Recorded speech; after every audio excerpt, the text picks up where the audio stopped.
Hey, what's up, guys? We are back in action, ready to go and wreck Arena 17 in Clash Royale. So we're sitting pretty in Royale Crypt, as you guys can see, at 6,000 trophies, and we're going to be making our way all the way up to the Silent Sanctuary Arena 18 and get 6,500 trophies today in this live stream. From start to finish, you guys will see us from 6,000 to 6,000 to 6,500.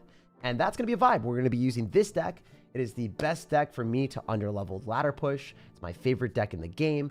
Obviously, there has to be adjustments if you guys want to go and play and climb up the leaderboards and climb up the ranks a little bit. So if you do end up having evolutions and you're playing against evolutions every game, because everyone in Clash Royale should have evolutions unlocked, if you go and play these challenges, I actually live stream them as soon as they come out. And if you stay connected and subscribe to my channel, you'll get notifications and you'll learn how to win these challenges first try. I always go through them and I collect all the seasonal tokens. Those seasonal tokens can be used in the shop, and then you go to the shop and you go and buy these rewards. Fortunately for us, that's not the only way of collecting these rewards. Sometimes they pop in the shop for free. We ended up getting 2 for free. And then they also had challenges where they ended up giving away shards for free as well. At the first win of the challenge, they gave away a shard in the Evolved Barbarians, the Evolved Royal Giant, the Evolved Firecracker, and then also the Evolved Skeletons challenge. All 4 of those evolutions, they gave away a free evolution shard at 1 win. So you just had to log in and play. Every free-to-play player should at least have 6 shards, but you'll probably have more than that if you have been collecting and playing in the season and buying this seasonal shard each season. So then you could have up to like 8 shards, maybe 12 shards, depending on if you got them in the level up chest, the power up chest here in the King's Journey. Anyway, truth be told, if you've just played the game, one game in 4 different challenges and won 1 time, winning 4 games overall, you should have an evolution and you should use Firecracker instead of Dark Goblin if you have the evolution. You can also run Skeletons instead of, the Goblins, or you could run Barbarians instead of the Knight in this deck if you really wanted to. And all those work wonderfully. If you're really getting screwed around by Lavahound decks, highly encourage you guys to go and put in a Bomb Tower against all of the mid-ladder decks. But if you're playing against a lot of Evolved Royal Giants, or maybe you're playing against Lavahound, you can put in an Inferno Tower instead of the Bomb Tower at higher levels of trophies. So instead of Knight, you can run Valkyrie, you can run Skeleton King, you can also run Knight just as what I prefer. I like running that all the way up to 9,000 trophies at the top of ladder. And this series that we're showing today, I'm going to be doing this already. I've done it from Arena 15 and Arena 16, and I've beat those. You guys can go check out the pinned comment for a full embark of our journey. The 15 and 16 streams will be there, and then also this stream is going to be showing the evolution, and we're going to be climbing up to Arena 18 afterwards, and then 19, then all the way to the top. And then if you guys like that, I'll even do it for ranked gameplay too, using the exact same deck, maybe making some substitutions along the way. But my thing is, I want to use this deck so then you guys can all follow it with me and get better with the deck, and then also just know what I'm upgrading. And I'm not going to make huge, tremendous changes that require people to spend a lot of gold or anything. So yeah, stay connected with the journey, subscribe to the channel if you want to, and check out the pinned comments for the 2 live streams that we've already done and the full-length video breaking down the deck a little bit more. And then, of course, the live stream today. So let's have fun. Let's jump into the action and play a few games with the Dark Goblin deck and then show the Evolved Firecracker one right after. Let's go. Just hit Grand Champion today, says OG Letter B. Congratulations, man. So first things first, one of the main reasons why this deck is so successful and why it's so good is you're able to split up your opponent and force out Elixir on both sides simultaneously. And because most of these people that have got high card levels, like this level 14 Wall Breakers dude, their mechanics are not going to necessarily be that great. So if their mechanics aren't that good, even if they like one-shot Electric Spirit, maybe? I don't know if that was a one-shot Electric Spirit or if Electric Spirit just jumped really quick. But if they've got all level 14 cards, maybe their mechanics aren't going to be good enough and their attention will get divided, so then they don't drop their units fast enough, and then you find damage. Skeleton Barrel. Let's talk about that win condition, right? Skeletons, no matter if they get one-shot by everything, they literally get one-shot by everything. So it doesn't matter what card level they are. I mean, it does because you'll get more damage, but at the same time, it's not that big of an impact compared to some other stuff. So unfortunately, I was hoping that we would be able to hit everything, but he does go for a log, which is a catastrophic misplay. Also, Dark Goblin, inside corner, snipes buildings, and then it doesn't get targeted by your opponent's Princess Tower. Dark Goblin fires faster than your opponent's Princess Tower, so it will always get you that hit, even if your opponent's got higher card levels. It's still going to give you that vibe. At least it gave me it there, so it was nice. All right, when I go for a snowball, level 10, does it kill Spear Goblins? It does! Yo, that's money. All right, we're going to go for a Skeleton Barrel here on the right. He's not going to Magic Archer. He's going to just defend this. Probably going to over-defend, honestly. I'm not a huge fan of this guy running Tornado and Log, but he probably will have it.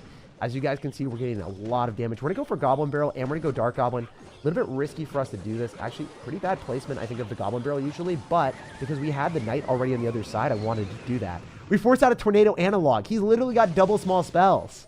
My man's out here. Wendy, you're getting cooked. You're Wendy's now. We're eating you up. I'm going to give you a review on Yelp. Your towers are delicious, bruh. All right, we're going to go in for a Knight, and he's yelping. Oh, wow. Guys, I'm out here with the jokes. I'm out here with the jokes. I know they're dad jokes, but they are jokes. All right, we're going to snowball here. We're chilling. We're going to go in for goblins. Interesting Tornado. Like, I like the idea. If you somehow had unlimited elixir and you were able to go in for a magic archer and line everything up. But it's not happening now, okay? That's not how we're going to play. So as I said before, this deck is really fun, super functional, but the truth be told, the Evolved Firecracker is better than the Dark Goblin right now.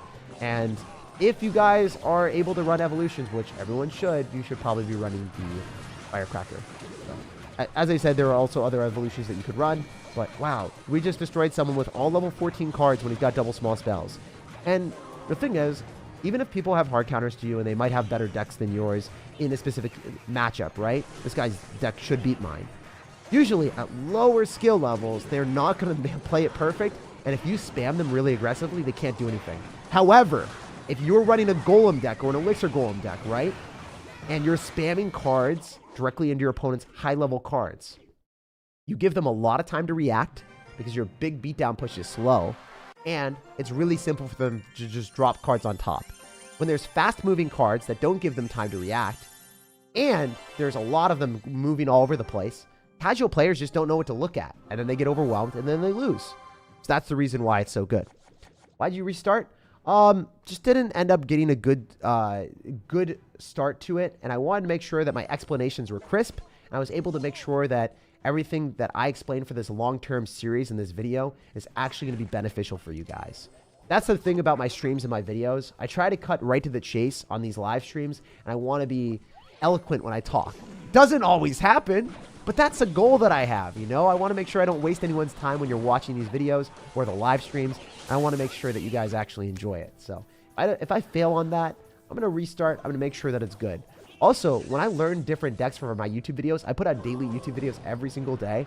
I'll be real with you. A lot of times, I don't learn the deck immediately. A lot of you guys are like, oh, you're so good at the game. No, guys, sometimes I play for 2 hours, and then I learn how to play the deck, and then I make the video. Or I ask professional players, hey, what's your tips? Because I want to give you guys the highest quality content, and I want to have fun when I'm playing. I want to be able to tell you guys with confidence things without, you know, giving you the wrong information, or also just giving it in a convoluted way. And hopefully I'm able to do that. That's my goal. It's not always going to happen. And when I do fail on it, I'll try to restart it, and I'll try to make sure that it's good. You know, I want you guys to be able to trust me. I also want you guys to have fun watching my videos. That's my goal. So hopefully that makes sense for everyone. Yeah, that's one of my main things. They need to have a wizard evolution. Yo, that's a good take. So I genuinely believe that they need to make the worst cards in the game, the ones with the lowest win rates and stuff, they need to do evolutions of those cards. It's sad that Royal Giant was picked because it was already one of the best cards in the game. You're really going to evolve one of the best cards in the game and make it even more overpowered when it was already played at the top of ladder everywhere? Come on, Clash. You know, you could have done better. You could have given us a witch evolution. You could have done a lot of different things. All right, let's keep cooking. Let's keep cooking. We're having a great time right now. We're vibing. Life is good. All right, we're going to go in for goblins here on top of the witch. We should be able to finish that off, and then we can go in for a skeleton barrel here on the right as well. Lava Hound needs an Evo. I mean, Lava Hound has barbarians, and I don't think there's going to be a better evolution for Lava Hound for a while. Also, I did have this take prior. I just want to say it again. Guys, I genuinely believe that the balance of evolutions is extremely unfair for the game. I believe that that is very bad if you're a top ladder player and you don't like how evolutions are completely controlling the game and you kind of have to use them. However, for under-leveled people, evolutions are extremely good. Like, one of the best things in Clash Royale for under-leveled people. Because as a free-to-play player, your evolutions that you use are going to control the game, and they will be better than level 15 cards. A level 12 or level 13 Evolved Firecracker will be better than a level 15 regular Firecracker. Because of the splash damage and the extra poisons it gives, it will actually definitively be better. And as a free-to-play player that can unlock the evolutions, and even if you only get one, you will be able to get evolutions. It's not really feasible for you to get all level 15 cards. It just takes too much time. But it doesn't take that much time to get an evolution. And you don't have to pay any money either. You just go and play in the seasonal challenges. So I firmly believe that evolutions for people that are trying to do trophy pushing at lower levels and lower arenas and just playing against overleveled people, this is one of the best changes that they've made to the game is evolutions. However, as I said before, for higher level people that don't like the balancing right now, I feel you. I understand you. I'm right there with you on that end. All right, we're going to have to go in for like an Electro Spirit here. I think we're going to be okay. Notice how I separated the Lumberjack really far away so that he wasn't able to get the rage on everything that he wanted. We're going to try to play this perfect. I'm going to go for a Goblin Barrel a little bit further back. Maybe we can finesse him a bit. Hopefully he misses a spell. Yeah, he misses. The Knight's tanking. The Goblin's going to lock. Oh, I think I played that really well, but it didn't pay off. Sometimes you have to be super patient in these matches. Not necessarily the easiest thing in the world, but it is a reality. Also going to drop our stuff really separate. Wrinkle Goblin Barrel in the front. Probably outcycle his log because he has a slower card cycle than me. Would love to outcycle that. If that could happen because we do have such a quick card cycle. I'm going to cycle like a madman and get to like very low amount of elixir and then do it again. Run it back is what I'm trying to say. If that Electro Spirit chained on that tower, that would have been gigantic. We force out a Fireball. How much damage does my... 53! It does exactly 53. Miracles. Hallelujah, dude. Let's go. Y'all saw that, right? Level 10 Snowball. Hitting up his tower. Dominating our dude. Let's go. These decks are the definition of mid-ladder, and we're cooking them. Yeah, really fun stuff. Love Dark Goblin. Probably my favorite card right now with this deck. So if Dark Goblin gets an evolution, you guys already know I'm going to be putting Dark Goblin in the deck over Firecracker. I probably will. But I don't know when that's going to happen. I'm calling that log Evo coming. Yeah, man. Might happen. Might happen. Yo, also, if you guys are enjoying this, definitely drop a like on the video. It puts out the video to see more people get to see it. So then I get to stream more often, and I get to chill with y'all more often. So I want to throw that out to y'all. All right, so we want to win this game. We're going to try to win one more with this deck, and then we're going to switch the Evolve Firecracker to try to speed run, just like the title suggests. We want to win these games as quick as we possibly can and climb up and show you guys the best version of the deck. All right, so we are going to be able to finish off all this stuff. Unfortunately, it looks like we need to go in for a Knight here. The Piggy would have been tanking anyway for the Mother Witch, and that would have been catastrophic damage. The good thing about this is I bet you he doesn't have two small spells since he already has Valkyrie, and he already ends up running like a deck that seems... Oh, wow. Wow. I might have lost. He really does have everything he needs. Huh. This is super scary. I need to go Goblins because they cost 2 elixir, and they will pull the Inferno Dragon to the other side, making sure I don't have to spend any extra elixir. He really messed up there. He did not play that well at all. I can't rely on the Bomb Tower to kill, so I just have to sack it. It's 4 elixir for an aggregate of 5 from our opponent because he dropped Miner plus Wall Breakers, costing 5. We dropped 4 with the Bomb Tower, so it's a -1 for him, but he got a bunch of damage with the Miner. It's important to go opposite lane because I knew I was going to go and bait out the Mother Witch. And you guys might laugh at me and like, oh, you're going Skeleton Barrel into Mother Witch. Yeah, I am, but it's not bad. It's not bad. As you can see, it gets a little bit of Piggy damage, but that's it. That's all he got. And we can Knight here. And then we want to go opposite lane of him the entire time.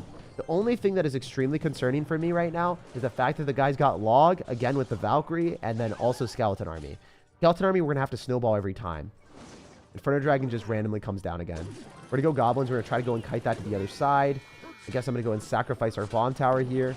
And then I'm going to go in for like an Electro Spirit. I have nothing for that Valk. I'm probably dead, guys. Probably dead. I might even have to snowball on the Inferno Dragon, but I'm not going to. And I go in for a Knight here. I think I lose my tower. The Valkyrie's level 14. It just was not dying. Yeah, I think this is one of those few situations where you are maybe going to have a bit more of a miserable time when your opponent ends up having 5 or 6 different answers to your small spells. Or just your bait cards. It's winnable. It's way more tough when they spam like an Inferno Dragon or a Valkyrie at the river, and you just don't have the right cards in hand. Like if I had Knight in hand, and I had the better card cycle, I probably would have been okay. You still might be able to make something happen if we're lucky enough, but you should be able to plop down a Valkyrie on our Goblins or a Dark Goblin, so I think our comeback potential is pretty limited. The one thing to keep in mind, guys, adjust expectations. If you lose games in Clash Royale, you're not going to win every match you play. So if you lose games, you're going to see me. I'm not really going to get frustrated. Sure, I might get tilted, and I might be like, dang, I really wish I won that. There's definitely things I could have done differently. Like, I'll say that, and then I'll jump on to the next game, and I'll play better there. Or if I don't play better there, then at least I know, like, I tried my hardest. Instead of just jumping to the game frustrated and then, you know, losing another match because you're not in the right mindset. If you're is always expecting to win and you lose, you're going to be disappointed. If you're always expecting to lose and you're like super tilted, then you're not going to be in the mindset to win, because then you're not going to be prepared to be able to play well, because you're not expecting to play well. You're not expecting to play well. You're just self-fulfilling prophecy. You're probably going to play terribly. All right, let's get into the action. Let's go. Let's get our comeback here. Get our comeback pants on. Treacheral. All right, treacheral. I don't know. We vibing with it. RG evolution, please. No, I'm running this deck, and I'm going to be running it all the way to the top of the leaderboards. This is a series that we have on the channel. I'm not switching decks. I'm sorry for that. I'm sorry about that, sir. Oh, no. Oh, wow.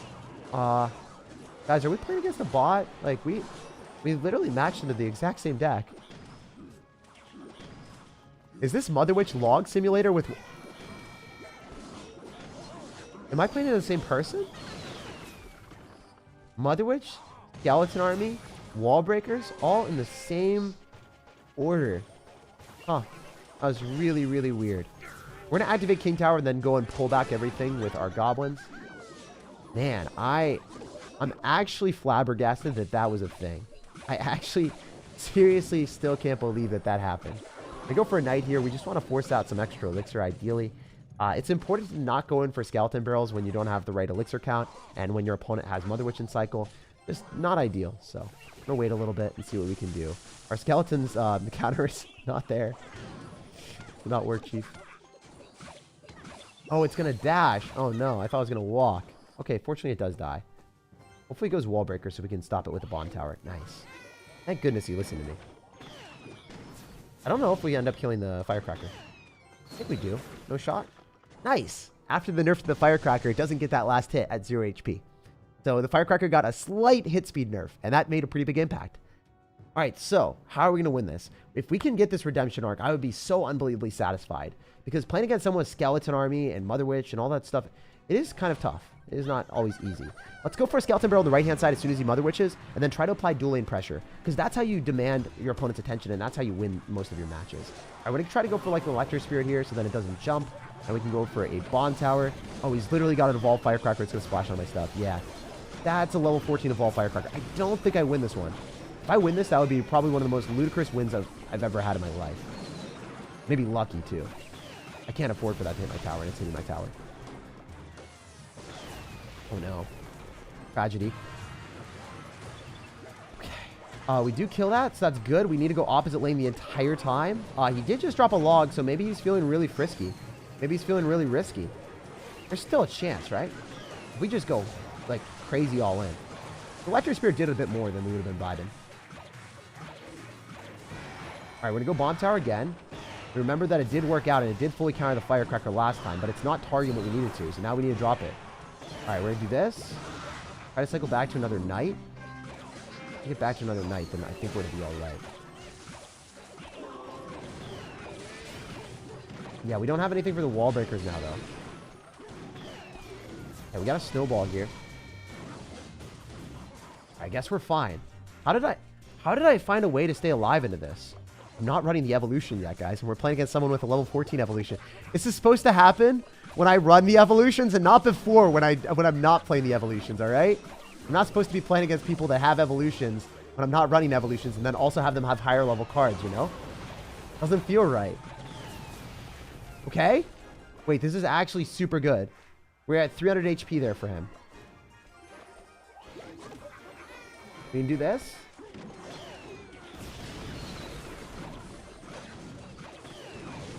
Oh no, is that actually going to hit my tower from the other side? It did. Oh! Let's go, baby! That's what I'm talking about. Redemption! That was clean. So, I just beat a level 14 Firecracker evolution when our dude ended up having Log and Mother Witch and Skeleton Army. That's what we like to see. All right, so let's keep climbing. Let's keep going. Obviously, it is possible to win those. It's really hard, though. I'm not going to be disingenuous. I'm not going to be like, oh, everyone can do that. You can do that if you're better than your opponent and you outplay them. But, you know, if you run the Firecracker, then it will be very easy. Like, that match would have been very, very, very, very, very easy if I was running Evolved Firecracker. So, now we're going to go for the speedrun portion all the way to the top and show you guys the best deck. Woo! Point of view, you're subscribed to SirTag. I can confirm, man. If you subscribe to SirTag, you're going to get good luck forever. Facts. All right, so one of the reasons that I like Firecracker again and evolutions, I'll say it one more time. This is the last time I'm going to say it. I'm not going to harp on it too much. Evolutions, better than level 14 or level 15 cards. So even though this guy's got, you know, evolved Firecracker probably, level 15, mirror and all that stuff, it doesn't necessarily matter as much as you would think. It's not going to benefit him as much as he expects, which is really cool. I love the fact that, you know, they level the playing field by making something so overpowered that is also accessible for everyone. But on my main account, I can't ever say that because I actually hate it. I straight up hate losing to the Firecracker evolution on my main account. Worst feeling in the world to lose to someone that you should never lose to, because Firecracker splashes onto your tower from the other side when they're at the same skill level as you. If you're a top ladder player and you're playing against someone that's really, really good and they're using Tornado with Firecracker and there's nothing you can do to escape it, man, is it toxic. It's so bad for the game. So hopefully they make Firecracker die to arrows, and when they do, that will make the game a lot better. That's what I'm petitioning for. That's what everyone's petitioning for. Keep the Firecracker as it is, just make it die to arrows, and then the game would be fine.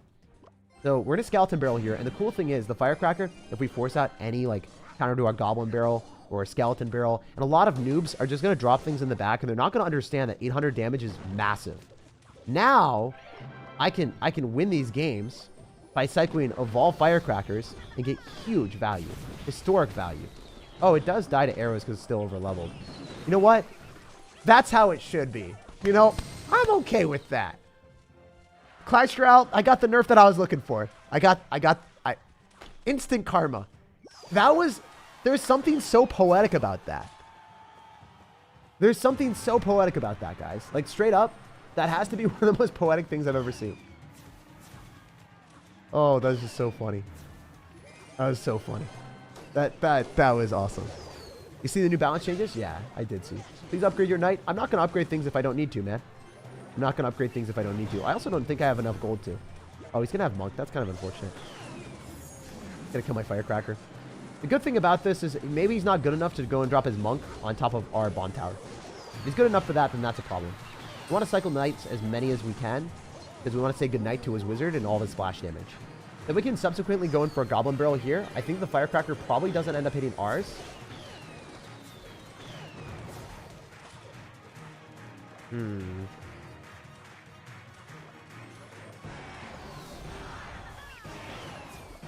No, I messed up. Oh, yes. That's huge. All right. What does he do here? He's actually just going to monk. That's bad gameplay, I think. It's a lot of damage for us. Firecracker misses. The monk's dead. This matchup is actually really bad. Just because he's got monk for the bomb tower. Typically, you would prefer Inferno Tower against monk. And against Royal Giant, you always want Inferno Tower anyway, but especially in this. Perfect snowball. Wow, I couldn't have played that any better than I did. That was really good gameplay. But here's the issue. I can't go same side as him because he's just going to defend with units. He's going to build up a huge counter push and I lose. Go and pull that back using our knight. I'm running a goblin so the wizard doesn't do any damage. We need to keep spamming.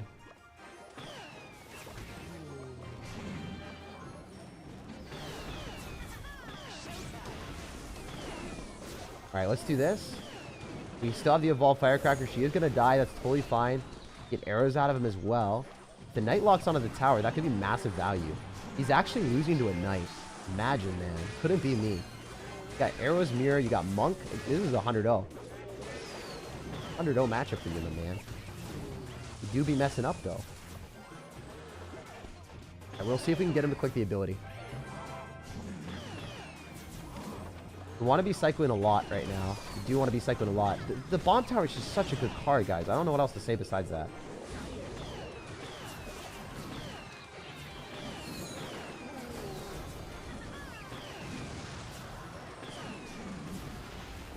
Alright, we're going to have to try to do something like this.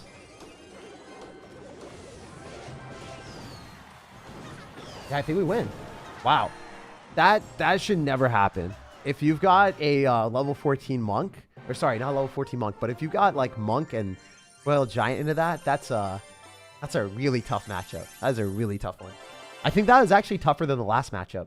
even against an evolved firecracker, because what you do is you drop a monk in front of the royal giant, and then the royal giant will end up getting protected by the monk. And if you get a bomb tower down, it blasts back to bomb tower attacks. My firecracker dies as well. And then you just got like splash damage with either your firecracker or wizard to finish off my goblins.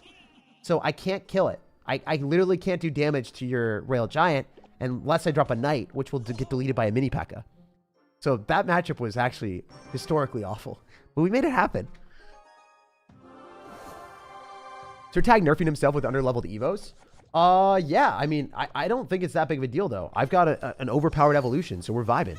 Magnum Taylor says, wow, a year of dominating. Thanks for teaching us how to improve, but as people, not just as Clash, but as people, too. Every day we make good habits and refuse to give up as a win. Thanks, SirTag. Or thanks, Tag. Thank you, man. Thank you for being so nice to me, man. I love you guys as people. I truly do. I think that we genuinely have some of the best people in any online community that I've seen. I don't have many communities that I'm looking at and I'm like, yeah, you know, I want to be a part of that. But for whatever reason, online for us, I actually want to be here. I want to be with y'all. Y'all are just beautiful people. I don't know you in person, obviously, but from what you guys say and how you guys act around me, I really appreciate that, and I love y'all. And also on top of that, I don't know. It's something I look forward to every day. So thank you for being here. When do you play versus fans? Oh, that video will be coming out soon, or it's going to be a live stream that I'll be doing soon. I haven't decided when, but I will be doing versus fans. You'll be playing against you guys, or viewers. I like to say viewers. I don't really like saying fans. Something about that just seems like really off-putting, or just, at least for me, it sounds weird. I don't know. Viewers, community, I'll say that. That's typically what I say, viewer battles. Or subscriber battles. It's just a much better way of saying it. There's something so detached about saying fans. Kind of scared to face SirTag. You shouldn't. If you lose, then it's all good. If you win, then you get past Royale. Yeah, I give past Royale to any viewer that beats me. So that's just how it be, man. What was that fireball? I don't know, man. Not a good start for us, though. He went like spam, spam, spam, ham, wham, bam. And I was like, bruh, can we not do that right now? Can we not go spam, spam, spam, wham, bam? Can we decide not to do that as a decision? I'd appreciate that not to happen. Also, if we somehow do get stuck at 6,500 and we want to climb up a little bit faster, I will level up some stuff. But I think I can get here with level 10 cards. Maybe. Even though we're playing against level 14 elixir golems all day. We'll see. We'll see. We'll see if I have to level up my stuff a little bit more. If I start losing games and I feel like I'm like running into level 15 Royal Giant evolutions, then maybe I'll level up my bomb tower from like level 10 to something else or something. But I think it's going pretty well, all things considered. You know, I can't complain.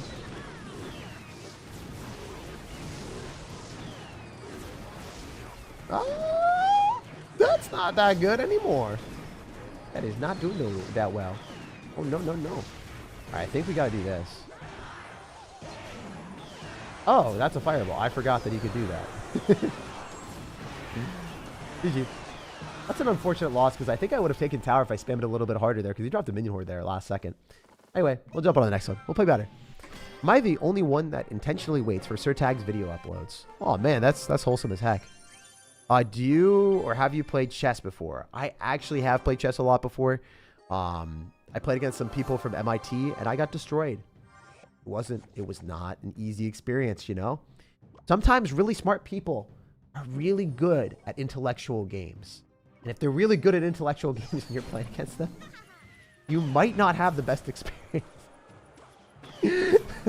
Okay? Oh, wow. This guy, he is definitely from MIT with that fireball. He crafted something considerably crazy. All right. Log also coming through. I wonder if that kills my firecracker. Oh, well, I guess we're not going to find out because he missed it. All right. All right. We like that. Yes, sir. Yes, sir. Yes, sir. We appreciate the donation of the elixir. Your snowball didn't kill the spear goblins, bruh. Really? Did my snowball really not kill spear goblins? Is that... Are you serious? Did my snowball actually not kill the spear goblin? I don't know about that one. I hope not. Usually I use snowball for the slow effect, so it doesn't generally matter what levels they are. I think it kills spear goblins, though. I'm pretty sure. Maybe I'm wrong. GM Hikari would argue that it isn't smarts that makes good chess players. Yeah, man. I mean, I'm not like, you know, the best chess player in the world, so I can't give you an opinion on that, really. I also try not to give trash opinions when I don't know things. So I just told you what I think, you know, like I think that there's definitely some correlation between intelligence and people that are baseline good level at chess, right? There's definitely people that are smart are generally going to be better at strategy games. It's just intrinsically what happens. It doesn't mean that everyone that's smart is good at Clash Royale or good at strategy games. If you want to know, my best friend is terrible at Clash Royale. Awful. Literally, legitimately, just so bad. It's fun. I mess with him a lot. But he is 10 times smarter than me. Legitimately 10 times smarter than me. And it's kind of funny how he can be so bad at a strategy game, but so smart in real life. And everything that he does, he is always successful. And I just don't understand. I look at him and I'm like, yo, Matt, how are you doing this? Like, what's wrong with you? Can you stop being so successful? It's not fair. So yeah, that's just one of those things that a lot of people don't necessarily like really vibe with. There's a lot of people that are just a little bit slower mechanically, and then Clash Royale does require some mechanics. And also on top of that, sometimes people just don't want to spend the time to do it. For instance, my girlfriend, very, very smart in every definition of it, right? No matter what, no matter how you look at it. Yeah, she's brilliant, but doesn't want to spend the time to learn games. So she will never be good at Clash Royale, will never be good at games that take a lot of time to learn. She just doesn't want to spend the time to do it. It just doesn't feel productive. So, yeah, sometimes people just, they don't mentally vibe with it, so they play games to relax. And even though they're smart, they're not actively trying to improve. That's another thing. Who's better, you or B-Rad? B-Rad's a better player, but for content, you can always decide whose content you like more. If you ask me between me and like a 100 subscriber YouTuber could be better content than mine. You know, for a specific person. There's a lot of things that go into it. You know, there's no objective who's the best content creator. You find whoever you like and you watch their videos. And sometimes people really like a lot of editing. They might like my videos because I put a lot of unique edits and I try to do 20 plus hours of editing every single time. Sometimes people just like really raw gameplay and they'll watch pro players without even commentary. Just because they don't want to even hear anything besides just literally listening to the game music and then getting better at the game. And that's okay too. And different people would say that different type of contents are the best, and I'm never going to get in that type of argument or that type of discussion. I personally like my content the best because that's why I create it the way I do. If I didn't like it, if I didn't like my content the most, then I wouldn't create my content the way that I create it. And if you ask every content creator, if you ask Cashman, if you ask B-Rad, if you ask KFC, every single one of those guys is going to straight up tell you one thing. And you know what they're going to say? I love the way that I create my content, and I wouldn't create it any other way. And that's just how it is. Also, look at that. I activate King Tower with a Goblin Barrel. You can activate King Tower with Firecracker. You can activate King Tower with Goblins. You can activate King Tower with Electric Spirit. You can even activate King Tower with the Bomb Tower. But I just want to make that abundantly clear that, you know, there's just so many outplay potentials with this deck. Also, yeah, again, with all those creators, everyone's really respectful of each other. And also on top of that, like, I think the Clash Royale community is awesome. Like, the YouTubers that we have here, I really genuinely like all of them. I don't dislike any big YouTuber. There isn't a single person that I've like looked at and been like, hey, I know you, I've met you, and I dislike you. That hasn't happened. I haven't met every single person in person yet, so I don't know what they're like. You can get impressions on people over the internet, and that's not really cool. Like for me, if I don't know someone and I haven't met them in real life, then I don't know them well enough to like hate on them or dislike them, right? I also don't hate on people in general. Like if I dislike someone, I'm not going to talk to them. I'm not going to talk about them. But in Clash Royale, there isn't a single person that I look at and I'm like, you know, I wouldn't want to spend any time around them, which is kind of cool, you know? I vibe with that. I really do. And in League of Legends and all these other communities, like I get that first impression from a lot of those creators where they're just every single time. It's just a drama video where it's like something mean about someone else or like spreading rumors or just there's none of that BS where it's like, I don't know, like League of Legends is built different. It's literally the worst community I've ever seen for YouTube. It was totally crazy. It was actually ridiculous. Anyway, enough trash talking League, but yeah, it makes me appreciative of what we have here in our community and also in the Clash Royale community. Also, I think that the quality of content for Clash Royale has really gone up. A lot of amazing creators now. Anyway, we're going to win this game. This is pretty easy. We activated King Tower against the Mega Knight, utilizing our Goblin Barrel and whatever else. And we won. Longtime fan. Love your vibes. Dude, I love you, man. I love seeing people here. Just try to have fun, play Clash Royale, and that's what I do every day. They're favoring who spends more money. What's your comment on it, Tag? Yeah, so I'm not a fan of level 15, bro. I have an entire video about that. I have everything. I talk to Clash Royale. I spam their messages in their chat, in their Slack, and I'm like, this sucks. Fix it. They're on break. They're not going to be responding or trying to fix anything anytime soon. So that is the reality. We're going to have to wait and see when they get out of break. One of my biggest issues, bro, is I don't love the fact that the update timing was around their break, because I want things to be fixed, man. I also want to be able to be like, hey, Drew, yo, Max, let's talk. Let's have an interview, and then we can talk to the team, and then you guys can hear my feedback, because I have a whole bunch of questions from my community. I have a video on my second channel, but that was before the update went live. I just posted that today. But I want to post more interviews, and I want to post more discussions, and I want to be transparent with the community about what's going on. I don't even think it's going to get many views. The one that I did right now is literally terrible views. I lost money on the video. Obviously not great, right? But it is what it is. And I want to do that because it makes me feel like I'm actually being productive, and I'm maybe moving the game in a different direction, or I feel like I'm at least, confronting and being like, hey, this is what the community feels. And then the community gets a response. Max, for instance, every single time that you guys have a problem and you at him on Twitter, when he does respond, he just doesn't say BS. The man legitimately responds with exactly what the Clash Royale team is doing. I promise you, if you look at his thing, he legitimately does, no matter how bad how unfortunate or how bad the response feels, he responds with it. For instance, you guys might have said, hey, level 15 sucks. Why did you reevaluate the, why did you nerf the elite wildcards for commons instead of just increasing the overall distribution, right? They could have increased the overall distribution while buffing the legendaries and champions, because the champions, you barely got any elite wildcards from them, right? And he said we did not want to buff the overall rate because we didn't want to make it so easy to hit level 15. He straight up said that in one of his messages, which is not something that anyone wanted to hear. He didn't skirt the issue, though. He literally said what the Clash Royale dev team wanted. And he's like, that would ruin the point of our progression theme, where it's making you take so long to max out, whether that be for money or whether that be for their metrics and their data of, like, they want all the casual players to play. And in reality, guys, this was not, like, the best communication at the start. But you watching right now on YouTube, you watching anywhere, you're, like, 0.1 or less than 0.1 of the player base. That's just the reality of Clash Royale.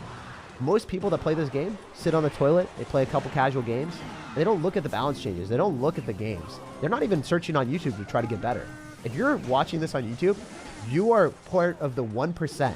You will get better than most people. This guy that I'm playing against right now is never going to look up on YouTube. He's never going to get better. He's just going to probably just, do his own casual thing. That's just how it is. That's just how the game is. And that's okay. Games are meant to be casual too. Oh, wait, am I going to get rocket cycled? I might lose. That's not the case, guys. I'll try my hardest here. Focus up a little bit more. Go Goblin Barrel. He's going to try to rocket me right now. I might have lost. Snowball. Nice. That was really close. So, I don't know if you guys caught it, but my Electric Spirit does not kill level 14 bats. So, I think we're finding some problems here. Games are starting to become a little bit more difficult because of my level 10 cards. All right, let's go, let's go, let's go. Dang, we vibing. You had 100K and now you almost have a 700,000 subscribers. Look how far you've come. Do you think you can verse me in chess? I know it's a long shot. I'm not gonna verse you in chess, man. One of the things I've actually been doing, I've been cutting down on the amount of time that I spend on things that are not, like, extremely important to me. I want to make sure that I know a lot of you guys have been asking me to like do tribe videos. It hasn't been extremely important to me, so I've been not doing that. I've been trying to make sure that I maximize my life in a way that I feel really fulfilled and happy. So for instance, when I'm not playing Clash Royale, I'm not really playing video games. I love Clash Royale. It's my favorite video game. And I can actually make money playing it. It's freaking awesome.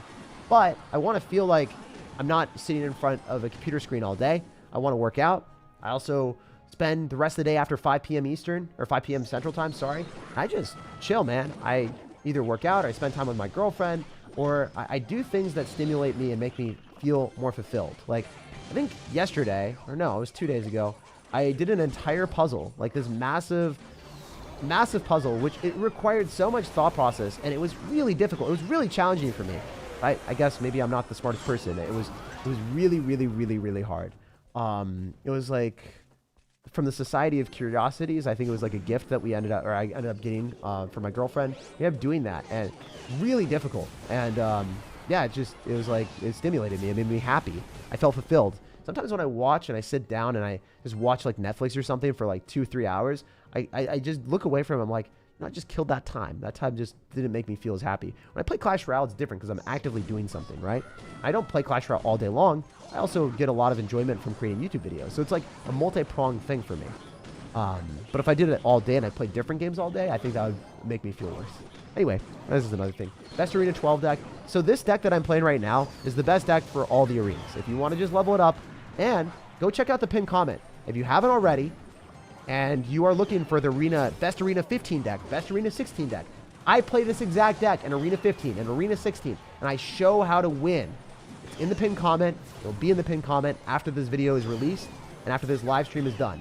So definitely stay tuned for that. And then if you do, you'll get to witness that. It'll be cool for you, you know? Hopefully, at least. Maybe it's not cool for you. Maybe you're like, Jake, I hate you. But hopefully that's not the case, bro. All right, let's go for Firecracker here. I'm hoping he spams something down the middle. He's not doing it. Not feeling so good for us right now. All right, we're going to have to go Knight in the middle. Evolve Firecracker, though. Evolve Firecracker, though. Be cracked, be cracked, be cracked, be cracked. Yo, it be cracked out here. That was phenomenal minions. That actually hurt my feelings.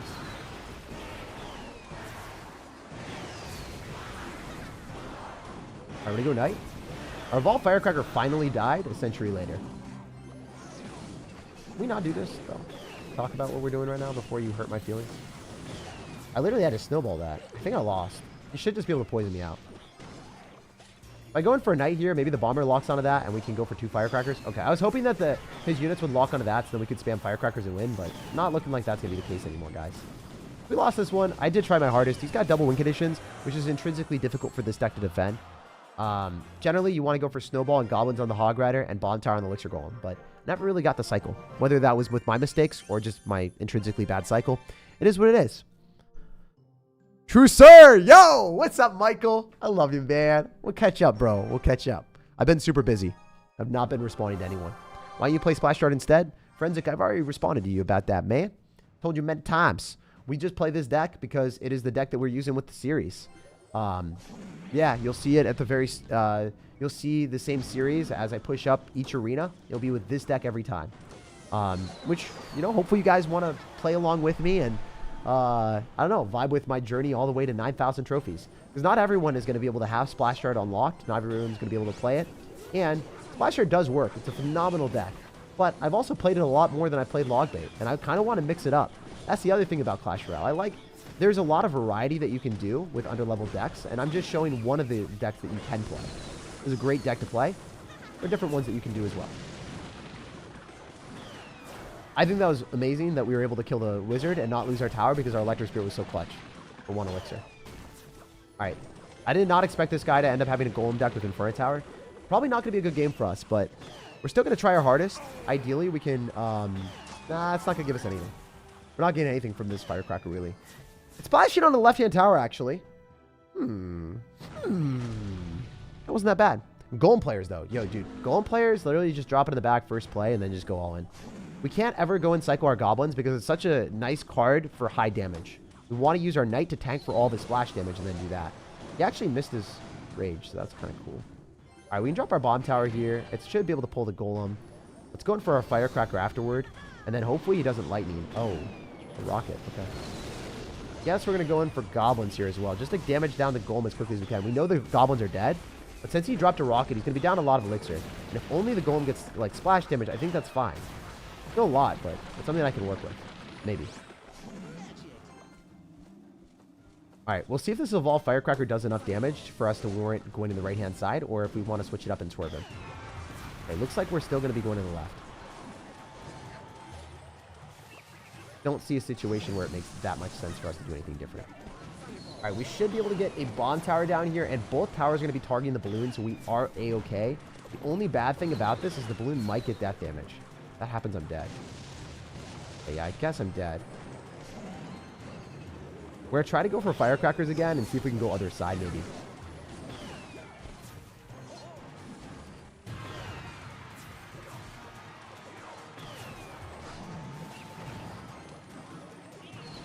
Looking good, guys.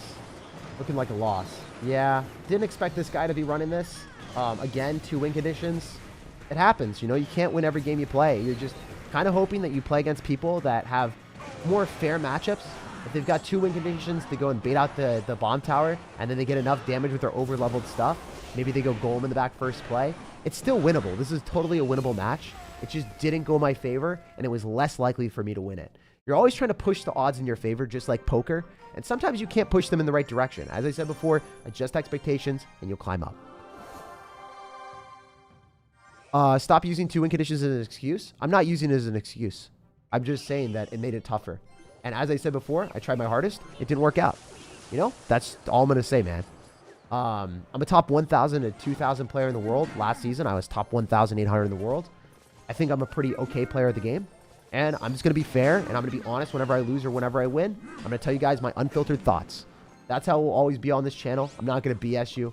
I'm never going to sugarcoat it. If I don't think that, you know, it was like the best matchup for me, I'll say that. If I think it was a good matchup for me, I'll also say that, even if I lose.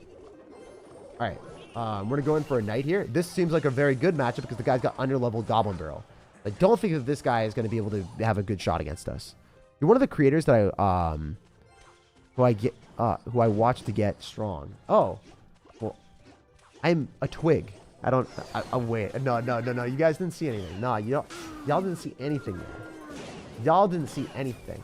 Y'all never even saw I don't know. I don't know what that was.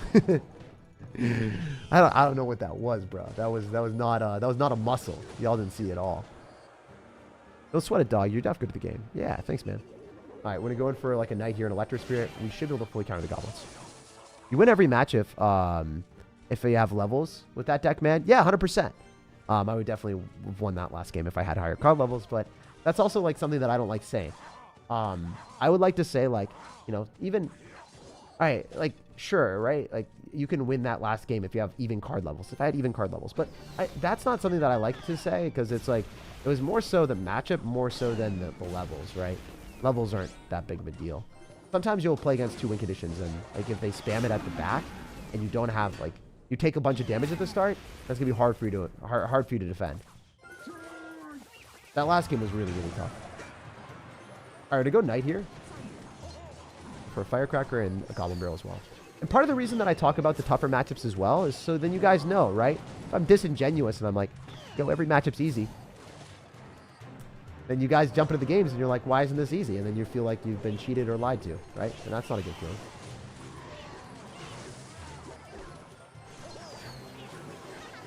All right. So yeah. We're going to go goblin barrel here. We're going to go in for a skeleton barrel, and we'll see what's happening. Yo. How are you? I appreciate the logical... Wow, dude, my voice. So, what's up with that? I appreciate the logical explanation why you think you win or lose. I think that's definitely helpful. Yeah, I think so too. Because then you know when you're also having those games, what's the struggle or what's the weakness of the deck. Right? You want to know what the weakness of the deck is so you can hopefully like play around it. If you know that the building is really important to save because it's a tough matchup, if you don't have your building, because they have 2 win conditions, right? Like they can outcycle your building. If you didn't know that, if you didn't understand why it's tough, you're never going to win that game. You're never going to because you're going to mess up and you're going to not realize the weakness of the deck. You're not going to realize what to keep. All right. It's okay, guys. People like that, they get banned from the chat or banned from the community. Sometimes people do stuff like that. It's just, you know, there's a difference between having a constructive conversation and then just straight up saying like things that are, you know, untrue or offensive or trying to troll, right? There's a difference there. Very, very rarely do we ever ban. I think I have banned, how many? 3 people last year. Maybe 2 or 3. I think one of them was a self-promoter. And then I'm trying to think what the other one was. Oh, the other guy was racist. And then that last guy. So those are the last 3 people that I remember. That's it. Those are the only 3 people that I've banned in the past year. But yeah. How to cope without having evolved firecracker and no way to get it in game. You will get it. You will get the evolved firecracker. And also you can run dark goblin instead, as I showed at the start. You can go and watch the dark goblin one. I literally beat an evolved firecracker level 14 deck when I was running a dark goblin version. So just keep in mind that you don't need to have evolutions if you play a lot better than your opponent. It'll just take time. It'll take a little bit longer time to climb up the leaderboards. It'll take you longer to go and push up. And that's the reality of it. That's just how it is. Bro, you're the best at explanation. I'm glad you vibe with that, man. I appreciate you. Ooh. All right, I guess we go for a firecracker here, and then we can go goblins afterwards. Oh, he missed. That's huge. That's so good. So I kept the bomb tower because I was thinking, hey, I've lost a lot of games because I haven't had bomb tower in cycle. Let's keep our bomb tower right now, and let's think about that and get better, right? If you don't identify why you lose or what happens, you're not going to get better. And you're not going to really, like, adjust for the weakness or, like, even if it's maybe the wrong play, because like hypothetically he could have arrowed on top of the firecracker and also that made a prediction. I'm assuming that this is the higher likelihood of me winning, right? That's the best play I could do. Oh wait, the snowball. Oh my gosh, dude, look at that. That's a level 17 firecracker, guys. We're in arena 17. We're getting level 17 firecracker. That's a sub, baby. Hell yeah, that's what we like to see. Sensei tag, yeah, man. That's a vibe. That's a vibe. We cook it out here. Man, that gets me so happy. Buff for next season? Love for Italy? You want me to get buff or you want a buff for the card? I don't know, man. Have you ever thought of doing collaborations with other YouTubers? Yeah, generally people are pretty busy and it's not as fun for me to do. I like just playing the game myself. That's part of the reason why I don't watch any of the other YouTubers' content. I rather play the game myself as well. I don't even know really what most of the videos are like. So yeah, I haven't really watched a lot of YouTubers recently. I've watched, like, I know what their videos are like most of the time, but I haven't really seen any of their up-to-date videos, I guess. I know the general gist of what people's channels are like. That's about it. I want to go goblins here, and then we're probably okay. A GG. Awesome win, guys. You love to see it. How often do you BM? Only for YouTube content when people BM me first, and then I will BM them back. But generally, I just, like, you know, if people lose, that's already enough BM for them, right? If they BM me first, then it's worth it, right? But, like, when you've already won the game, why kick someone when they're down and just spam, like, laughing emotes at them? It just seems childish, right? I don't derive any enjoyment from that. I don't want to make someone else upset or make them potentially have a worse day, right? How many times have you guys, even though you know it's just an emote, right? The emote, the sound is just so freaking obnoxious, right? And you're like, you don't want to click it off because you're like, ah, man, I don't feel like turning off emotes. Then you lose, and you're like, I hate that goblin. I hate that goblin. It's laughing at me again. And then you realize you're looking into it. You're like, it's just a stupid cartoon. You know in the back of your head it's dumb. It's not something that you should ever be, like, triggered by. But there's a lot of people that do get triggered by it. And I've been there too. Like, when I've been playing this game, like, I don't know, for tons of hours in a day, it's just not, even though that, yes, it's not healthy, right? There's still people that do that, right? And I don't want to make people upset. I don't want to do that. Are you doing another day today? Or another video today? No, I'm not doing another video today. This is a live stream. This is basically the video, you know? It's going to be an extra long, extra thick video today. We might also have to do this in 2 parts. I did not know pushing to 6,500 trophies is going to take this long. It actually takes a while. 500 trophies is a long time. Not expected to go as long as it did. Learning Japanese currently. Yo. Hopefully it's a fun time, man. Hopefully it's a good time. Definitely a beautiful language. There's no doubt about it. All right, so let's think through all of our decisions here. If we go for an Electro Spirit, it does kill the bats, which is pretty big for us. Go for goblins and a firecracker and then a knight. So then the musketeer also locks onto that. We pull the prince as well. Unfortunately, the prince actually charged, which is not what we were looking for. But it was about as good as it could have been. I don't think it could have been any better. I think the placement was optimal too. All right, we're going to go for Skeleton Barrel in front of the Firecracker so we get a bit of an evolution value. We should be able to activate King Tower here.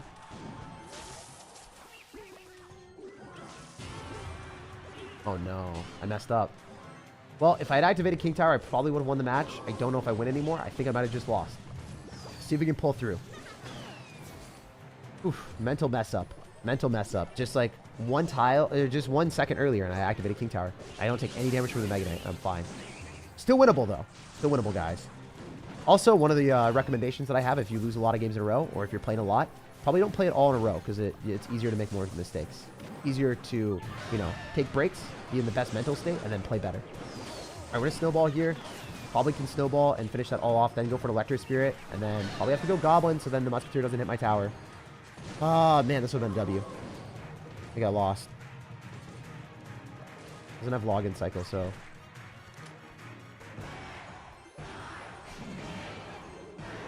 do this and you see. Yeah, the Electro Wizard is annoying because it resets it too. If I get the goblins down fast enough, does it fully counter? Cool. He's got Zap too. Clearly got Zap Lock. So annoying. How much damage can I get with the skeletons though? That's a bunch. But I don't think I can kill the Mega Knight in time. I think I lose. I genuinely don't think I can kill that level 13 Mega Knight. Nope, I can't. I'm dead. Unless he, like, messes up and all-ins at the wrong point. Oh, I tried to drop the snowball. So I dropped the snowball first, and then I dropped the Electro Spirit. But the snowball didn't work because I didn't have enough elixir. I was hoping the snowball would queue in. That's unfortunate. I would have won this one if I had just activated King Tower with the Mega Knight. It's one of those things that you look at the one slip up and you're like, if I just hit the Mega Knight King Tower activation, we've been vibing. So I might not be able to hit 6,500 trophies today. Might not be able to do it. I don't know. We'll see. We'll see if I can do it. I've been playing for a while today. I've been playing a lot of Clash Royale. I hope I can do it. I want to. We've done an hour and we're already halfway, so... I might also want to level up things for a little bit faster of a ride, but at the same time, I also know that I can do it with these card levels. It would just take a little bit longer. All right, we're going to go Knight. Because, like, that game would have been a win if I hadn't messed up the King Tower activation. 100% would have been a W.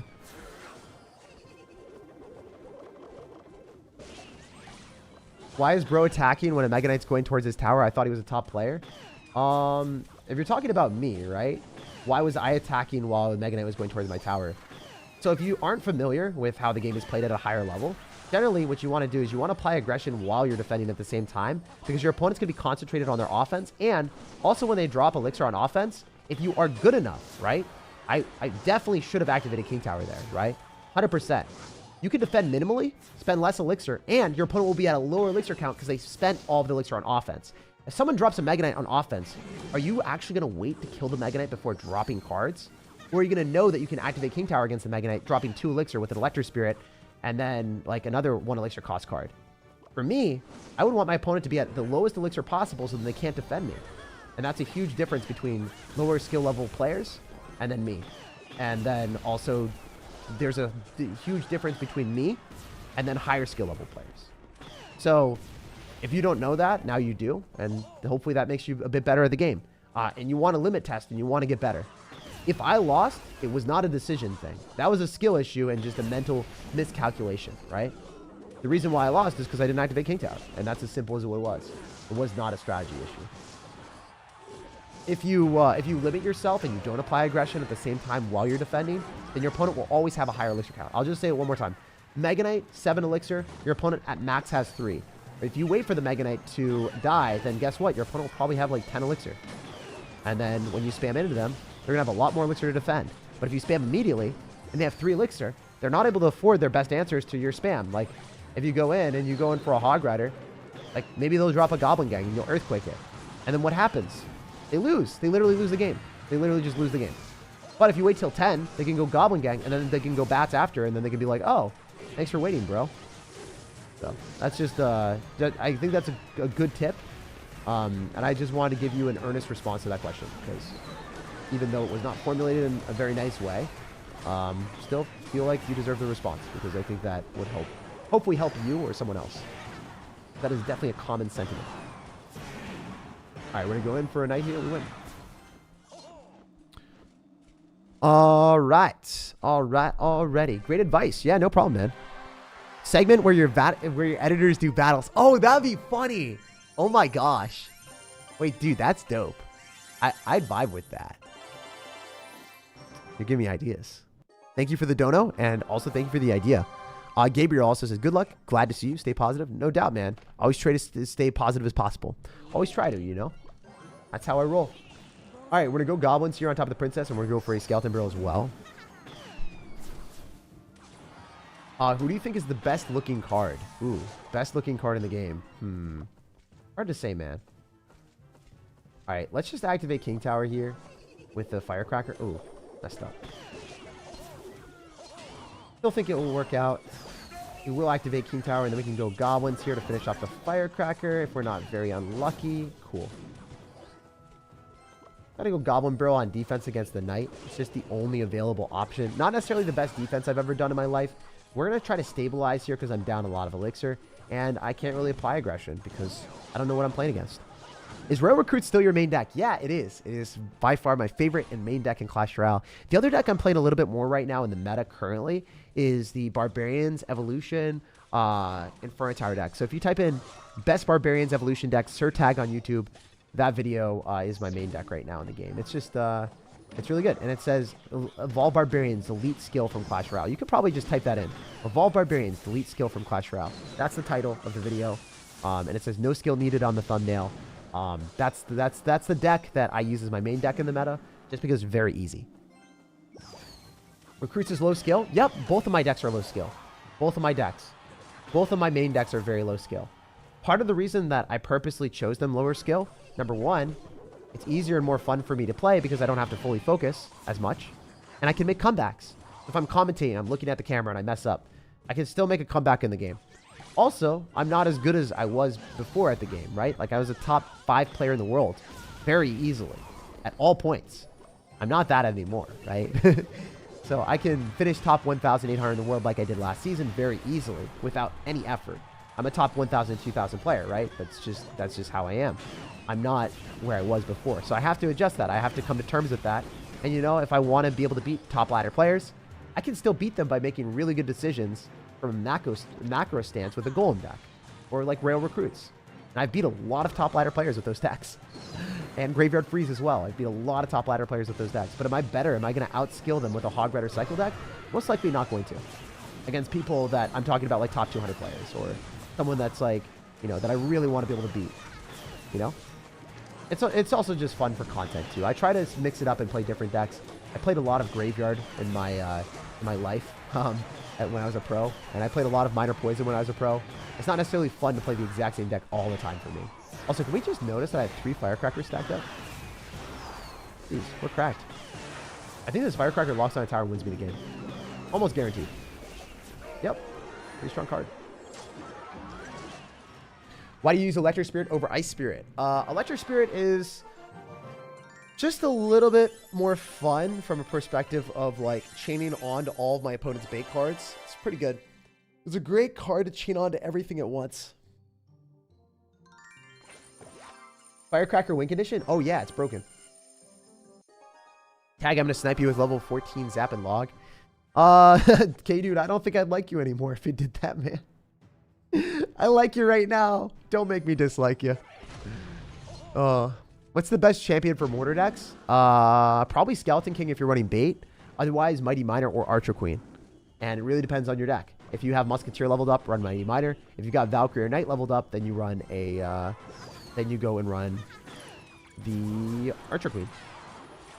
All right, so we're going to go in for a bomb tower here. Ideally, our opponent doesn't go for an arrows. I'm really surprised by this gameplay so far because, like, genuinely, guys, I don't know. I don't know what's up with all these golem players and having Inferno Towers or Teslas in their deck, but I swear At mid-ladder, it is like you don't get invited to the dinner table if you don't have 2 win conditions in your deck, which is kind of funny and sad at the same time. Or 2 small spells or something like that. All right, fortunately, we can actually activate King Tower here, so we're going to go and snack that.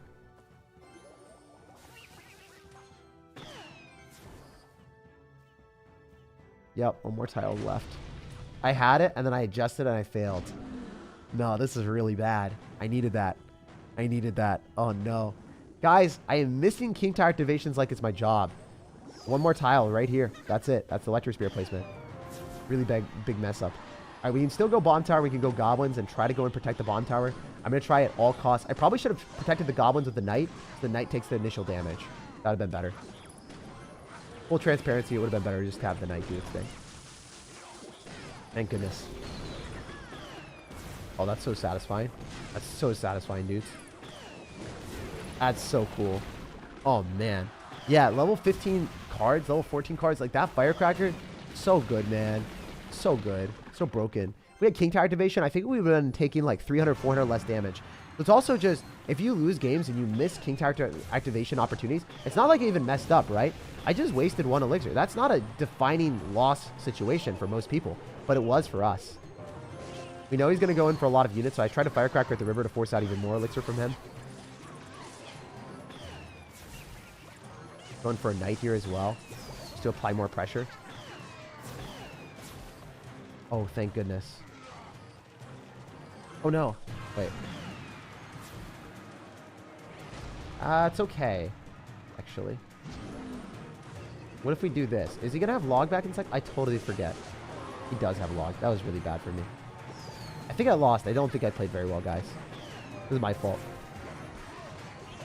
Very winnable game. I think I threw.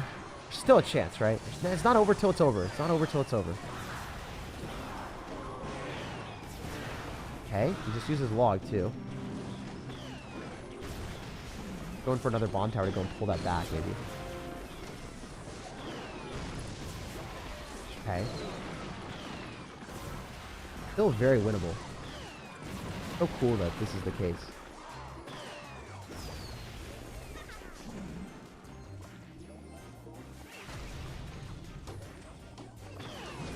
I just want to keep spamming with the Evolved Firecracker on the left-hand side, but I guess he's just going to log it, which kind of sucks for us, but...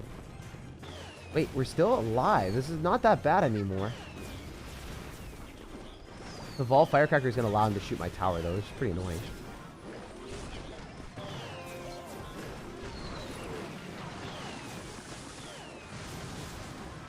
We can go Goblins and pull that back. I think I have to go for an Evolved Firecracker here. It might even get one shot, but I need to drop it. Go Skeleton Barrel on the right.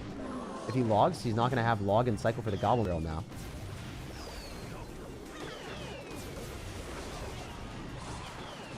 Come on now. Wait, I didn't even kill the Firecracker. That's crazy.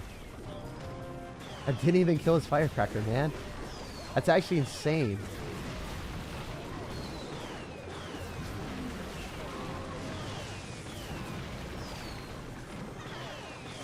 We have to snowball. I'm playing this as well as I possibly can, guys. Like, I genuinely, like, this is like a CRL match for me, alright? Truly.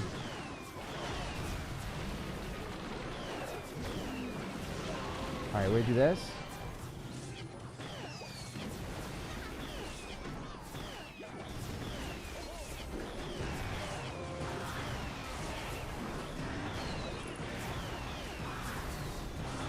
No, dude.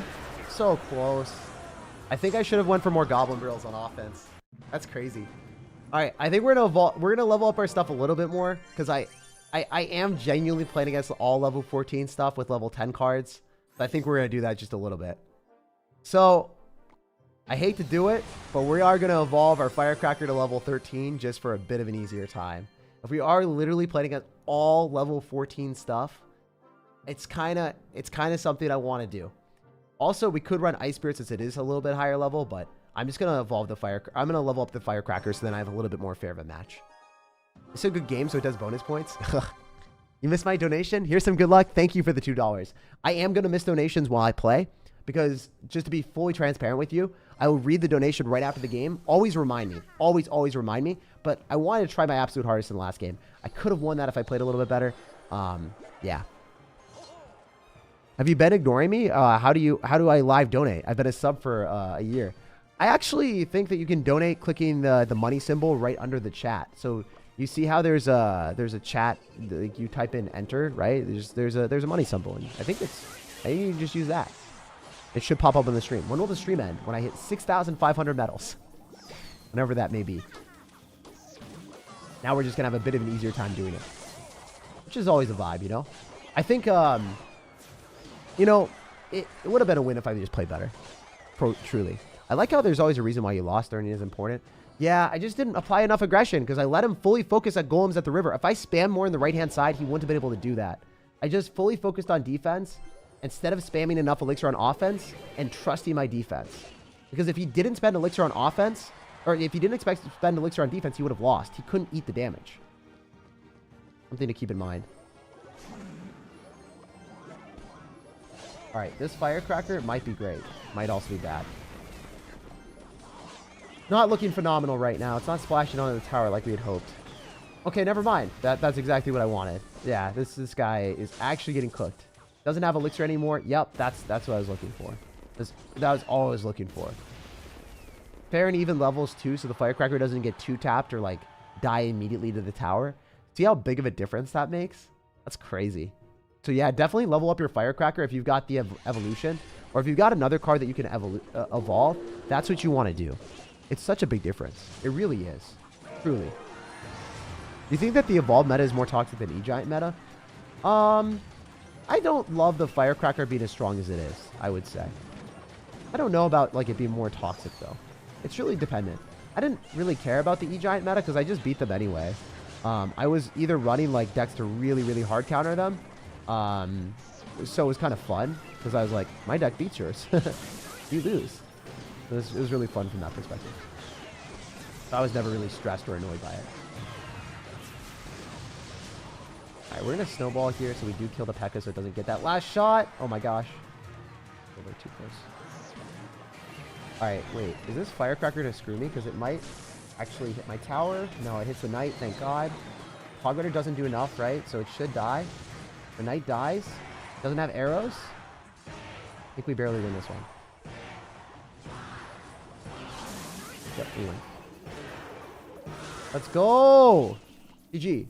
I don't know why this guy's got a Zap Electro Wizard Arrows deck, but, you know, sometimes that happens. Sometimes Clash Royale out there. I think that a lot of times, like, when you're least wanting to play against a deck that's scary, you match into it. Also, Golem decks typically don't have log. They'll usually have arrows, which would have been better because you wouldn't have been able to keep up with their card cycle. Anyway, that Golem game I should have won. It wasn't good enough. Why Knight over Mini P.E.K.K.A in this case? Mini P.E.K.K.A doesn't have very much health. So if you're playing against mid-ladder players and your Knight is lower level, you will get a very nice trade. Your Knight will stay alive. It'll be able to melt wizards because you have high health. It's great. Super nice. Also, true, because your thing is a little bit longer, I will read this after the game. I want to give it the full appreciation instead of glancing over it and then potentially losing the game, you know? I want to actually, you know, give you the full respect you deserve. Thank you for the $10, man. I just do want to say that, shout out, thank you very fast for that. Also, Sidar, thank you for the dono. And then Gabriel says, please wish Carlos happy birthday. Did I wish Carlos happy birthday, or did I glance over that message?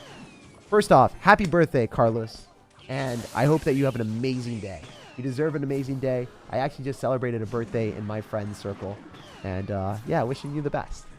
Currently, right now, there's actually 1,200 people watching this live. There's going to be even more people watching this on the VOD. I think it will probably be more than a couple people's birthdays today. So shout out to you. And if you're watching this and it's your birthday, you know, take the time that you deserve to just do something that you really enjoy today. And I love you lots. Love you guys.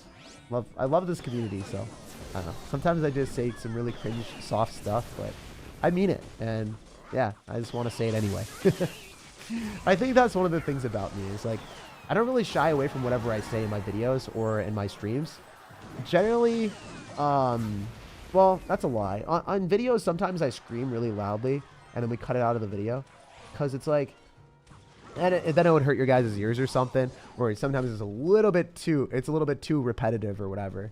But yeah, generally what we do is we'll just cut those games out if that's the case. But most of the time, I like to keep everything just how it is. You know, if I'm having fun in the game, I want to, you know, have fun with you guys too. That snowball was awful.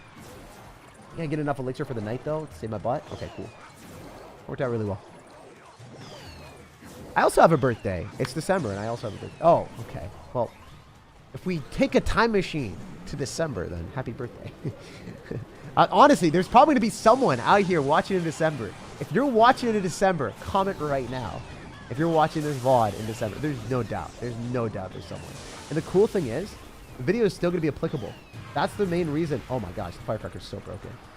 They're not going to nerf evolutions to the point that they're unviable. They're still going to be some of the best cards in the game. Even after multiple champion nerfs, even after they milked a lot of money out of the champions, champions are still some of the best cards in Clash Royale. Funny to say that. It's actually hilarious. Alright, so yeah, we're just going to go in for a goblin barrel and a skeleton barrel. We're going to win this. So, no questions asked. GG. Well played in a thumbs up as a wise with the goblin once said. Man is very dead. GG. Alright, cool. Yo, Cole K says, happy birthday, Carlos. Let's go, man. You love to see it. You love to see it. I actually kind of want to do a video where my editors do friendly battles now. You guys give me really good ideas a lot of times in comment section. You don't even have to like donate for the ideas. I read all the comments afterwards. I don't read it during the live stream. I read all the comments afterwards because I can actually read them. I can stop. I can read comments for an hour. No matter how big I get, no matter how busy I am, I will always read comments for an hour every day, unless it's a birthday of a friend or a family member. My birthday, I still read comments, actually, because I like hearing you guys say happy birthday to me. But sometimes I won't on my friends and family's birthdays. Actually, that's a lie. I still did on my girlfriend's, like when she was in the bathroom and stuff, and whenever we had breaks or downtime. Hi. All right, so hi, King Tag. I've been a follower since the days of Pat. I've played since release, and I'm on your friends list. I've taken a 10-month break. I hope life is all you ever wanted and more. Oh, dude, truly, true, you are an awesome person, and I'm lucky to have you in our community. Thank you for the $10, and most importantly, thank you for the message. Also, True says, we love you because you're real and you wear your heart on your sleeve. That's a good thing and a bad thing, bro. Because I'm a pretty emotional person. A lot of times you can tell what I'm thinking. Regardless, like, I don't know. It is what it is, you know. I'm pretty easily you guys can tell whenever I've had a bad day or something. Like sometimes I've had a bad day and I've been on stream and you guys are like, oh, you've had a bad day. I'm like, yeah, I did. But I always try to be positive about it. But yeah, I like when I got in like a minor car crash, I kind of wanted to not talk about it because it just wasn't like, it didn't feel good, right? It didn't feel like I wanted to talk about it. But you guys knew, you picked up on it, and you're like, yo, you had a bad day. Like, or like not you had a bad day, but you know, like how was your day or whatever. And I just like, I couldn't hide it. I just had to say it, you know, like I just had to. I don't know. I felt like I needed to, or I felt like I wanted to. It's kind of cool. It's nice that I can share this with like so many people. I think one of the cool things about like the stuff that we do here is since I don't see everyone's face, it's easier to say things, right? It's easier to be more honest about that, right? Like if you have a whole bunch of people looking at you and you're like talking about, hey, yo, dude, I got in a car crash, or I like did like had an embarrassing event happen. Like you can't really talk about that without any worries, but it's nice. What day's your birthday? Mine's December 6th. Mine is January 7th. I'm 26 right now, believe it or not. Can you help me defeat another YouTuber? Probably not, unless you're like trying to learn from my videos. But I can't give personalized help. Even if you paid me a lot of money, a lot of times people are like, yo, I'll give you, or, okay, so for instance, I got I think I got a coaching session offer from someone that was like, I'll pay you $150 for an hour of coaching. And I'm like, bro, I think I would scam you if I did that. So I genuinely don't feel like that's worth it. I don't feel like that's worth it at all. Like for the person. So I'm like, I can't do that. Sure, I'm really like good at the game compared to the average person, and then I can give you a lot of advice, but you can just get the same advice from my YouTube channel. And I just do the same stuff and I talk about it. Maybe you would want very personalized advice, but I don't know. It just didn't feel right to me, so I decided not to. And I don't know. There's a lot of people that did coaching, and then they had to set the prices really high because of their time. And then in general, like, I don't know. I never want someone to ever feel like disappointed in any product or anything that I actually offer that costs money. Like, as a YouTuber, you definitely have some type of like, you have a responsibility, in my opinion, to make sure that anything that you sell your audience or anything that you suggest that literally costs money is actually good. That's why I never really take paid products very often on the channel. They all have to be extremely good for that to happen. Alright, we're just going to spam everything that we have here and see if it works. Because we still have like a firecracker that's evolved alive, so. We want to get more damage, and we want to get the evolved firecracker on the tower. If we can, that would be very nice. So we do get it on the tower. Bunch of damage. Man, it's still alive. It's still... Oh, I messed up. Yeah, I wasn't really paying attention. My bad. I thought that the firecracker was pulling the tower. That should have been a win. My fault. GG. As I said before, I've played Clash Royale for a bit too long today, so it's taking a little bit longer. Don't ever hide your heart, King. Don't ever feel like you need to explain yourself. I personally read every comment. Oh, yeah. Are you going to make an all-card tier list again soon? I don't know when I'm going to do that. Also, I need to focus so that I don't backtrack and lose more games, because I want this to be a little bit faster. I said speedrun in the title. Hopefully, this isn't a 5-hour stream. I don't want to curse myself either.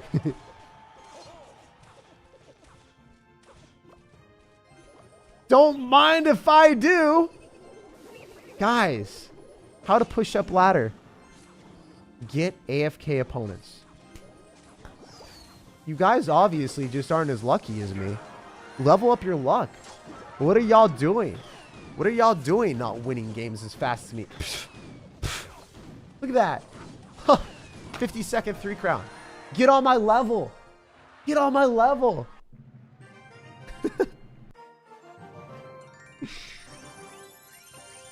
PlayStation or console? I got an Xbox for free because I did a sponsorship for Crash, some Crash ad. There's some Crash game. It was really fun.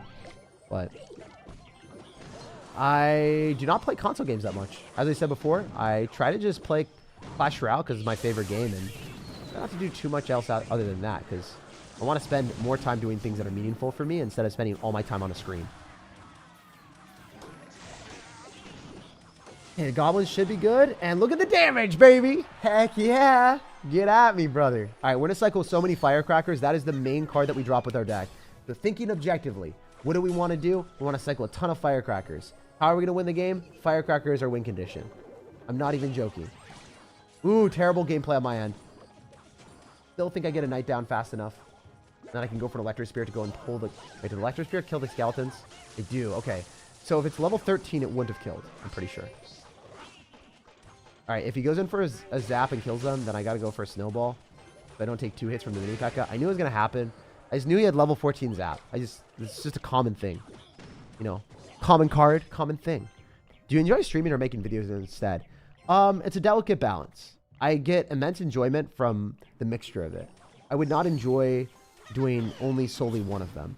If I streamed, then I wouldn't have the flexibility that I have with videos. And I also wouldn't have the immense enjoyment to look back and be like, wow, I created something unique that you will not see in anywhere else in Clash Royale. Truly, whether you like it or not, whether you respect or like my videos or not, you have to know that there's no one else that puts out the video like me, right? My specific style. You could say that you don't like it, but there is no one else that does my specific style as well as I do. I'm sure that there are other people that do my specific style if they want to copy it or whatever, but I haven't even found them on YouTube. I don't even know if someone's copying my style. There's literally no one else that does my editing. There's no one else that does my memes. Like, right? That is what it is, right? So it's really cool that is how it is. And it's super hard. If someone does try to copy it, they're not going to be able to do unique edits. They're not going to be able to do unique edits where it's different every time. And it's still something that you would want to watch. Or at least for me, my personal style. So, forget the question now. But I assume it was something to do with... oh, man, I'm sorry. I've played a little bit more Clash than normal. I did wake up a bit earlier than normal. I can't give you a full response anymore because I literally forgot the question. I don't know if that's ever happened to you guys. I'm also trying to play games at the same time. All right, let's go for a firecracker here so we can get some more damage on the right-hand tower. And we're going to focus up and try to win this game. Royal Giant is a big pain in the butt.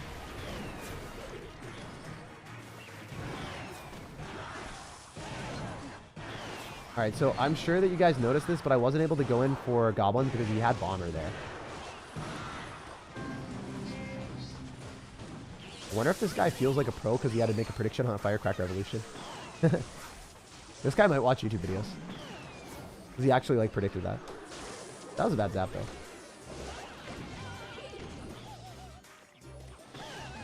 I'm going to use the Firecracker evolution, and then I can go for a Knight here, and I think that we're okay. It's just such a big difference when you get one card to level 13 that's evolved. Like, it is catastrophic difference.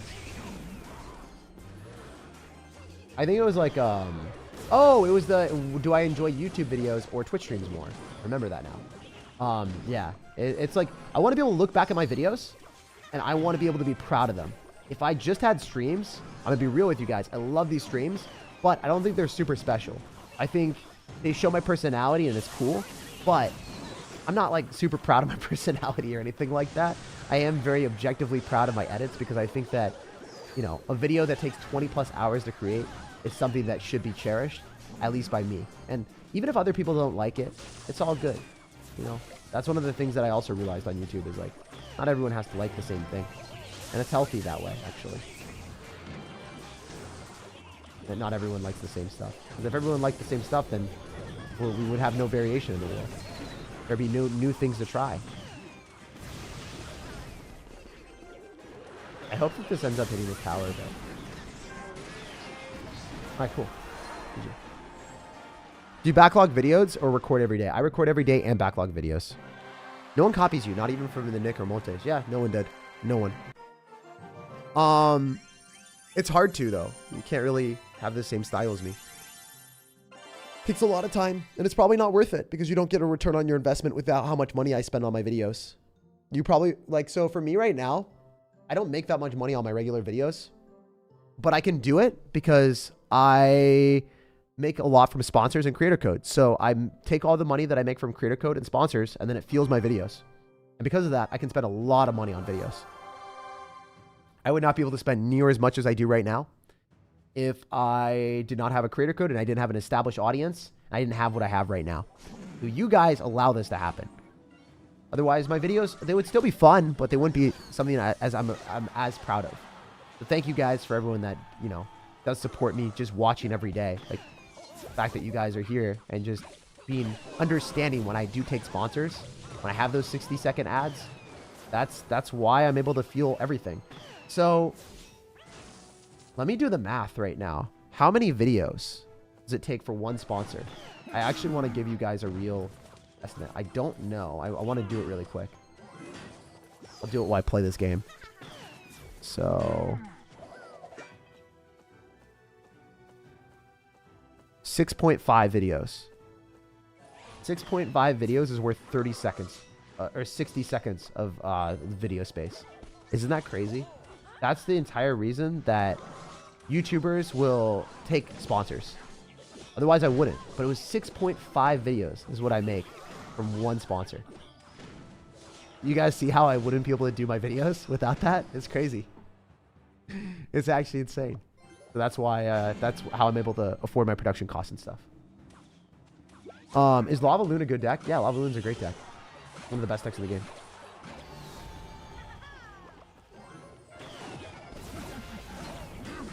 But yeah, it's so cool. It's so cool that we're allowed to do that or have sponsors individually. Best free-to-play deck for Ultimate Champion. This is a great deck. This is an amazing deck. You can play this in every single game mode, basically from Ranked Ladder or Path of Legends. It works in both of them. Really cool. All right, we're just gonna keep spamming firecrackers because that's our best bet. I also have really turned off my brain. I don't know if you guys can tell. I'm not trying my best. All good. We're gonna go Goblin Bro here. See if we can make this happen. If the goblins can lock in a tower, then we can go for like goblins afterward. That'd be ideal. Forget if he has a win condition. Might just be E-barbs. So I'm gonna try to go in for a scalp. Oh my gosh, it is just E-barbs. Wow, I was kind of joking. I guess I shouldn't have been. Man's a true red, white, and blue E-barb soldier. Oh man, he just logged nothing. Wow, that's crazy. Not expecting to log nothing. Not gonna lie.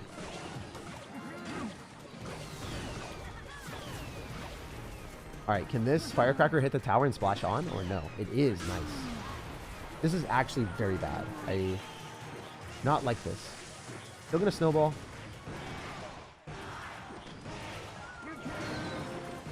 Need to start firecrackering, so this is such a strong card on defense here. Might log. Let's go skeleton barrel so the dark goblin. Oh no. The dark goblin needed to hit that. Oh, it died. Could be a bad loss.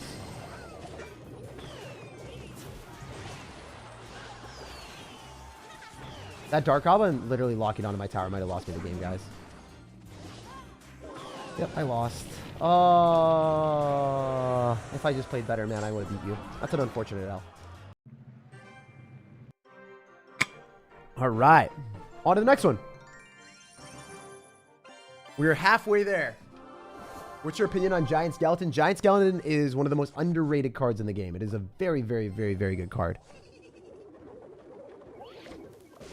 All right, we get log out of him. I'm going to be reading chat after the games now. I'm going to be reading chat after the games so then I don't end up messing up. I don't want to mess up anymore. I'm going to just fully focus. I'm going to fully concentrate on these. I'll give you guys my undivided attention. We'll see if we can win every game. Let's see if I can mentally focus and just win every game I play. I should be able to. All right, so he's almost certainly running a log bait deck. We finished off the princess and we saw a goblin barrel, right? So I can go in for this. I could snowball. I don't want to. I'm just going to eat the skeleton damage. Not that much. We could firecracker in the back, or we could go goblin barrel. If we go goblin barrel, we want to drop it in front. And he'll probably drop a unit that isn't, hopefully not a Valkyrie. Oh, he's just going to eat it. Oh, thank God. That's awesome.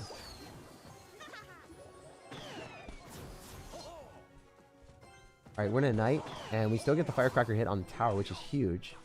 All right, we can go in for a skeleton barrel as well. We can figure things out. Electric Spirit stun is amazing versus goblin barrel. Yeah, dude, Electric Spirit is super, super clutch. Even though it's like under-leveled, right? Ice Spirit or Electric Spirit, just having the stun or even the snowball pushback, very impactful. Oh, wow, I just immediately went back to reading chat. Guys, I'm a demon right now. I can't be tamed. This goblin barrel just to finish off the Elixir Collector is pretty nice. I think dropping on the tower would have probably been better, but it is what it is. Also, I don't really trust this guy that much. If we firecracker at the river and it splashes onto the Elixir Collector, that'd be funny. Kind of want to see if that will work. Do you guys think that the firecracker shot will hit onto the Elixir Collector as well? I think it will. Electric Spirit here, since it is a pretty cheap investment. The negative 2 trade for him. We can go goblins here, and then we can firecracker directly on. But I think he's going to log, right? He's going to log. So let's do this. See if he's fireballing on this or not. If he's going to drop a range card to try to snipe it, so let's go in for this and then this. And then go for a skeleton barrel and try to win. He might Mega Knight. If he just knights, he's not going to be able to fulfill what he needs to. He's in a really bad spot. Looks like we win, guys. There's no shot that we lose this now. He dropped his log. He's going to lose his Elixir Collector. All right, we're getting this game. We're getting this game. We're just fully focusing right now. We're grinding this game. I'm not going to even look away until this game is won. I'm going to get into that grind set right now. You got to... Sometimes when you get distracted, it's easier to make more mistakes and then lose. Especially against people that are running decks like this. Alright, so we're going to win this. We're going to win this. We're going to win this. We got Electric Spirit here. Going in for a Knight. We want to go Goblin Barrel before we drop our Knight. If we drop our Knight too soon, then obviously it's going to take a bunch of damage. But ideally what you do is you drop the Knight before you drop... You drop the Knight after you drop the Goblin Barrel, because the Goblin Barrel takes time to arrive. So it's in the air and it's not getting hit. Did you ever run a miner deck using him to tank for ranged attackers? Would you advise it? Yeah, I do that all the time with Archer Queen. All the time. I actually had a Mimi Archer Queen fast cycle deck. Cheapest Archer Queen cycle deck in the game. And I played it with miner and freeze for fun. Just for fun. It's actually, like, miner is really, really, really, really good with Archer Queen. Stuff like that. Alright, so in this matchup, when we see Electro Giant, we're going to go Knight same side because we don't know if our building is going to be the best bet. I also don't really want to drop our building too soon. Since he's got Executioner, I think this matchup is actually going to be pretty tough for me.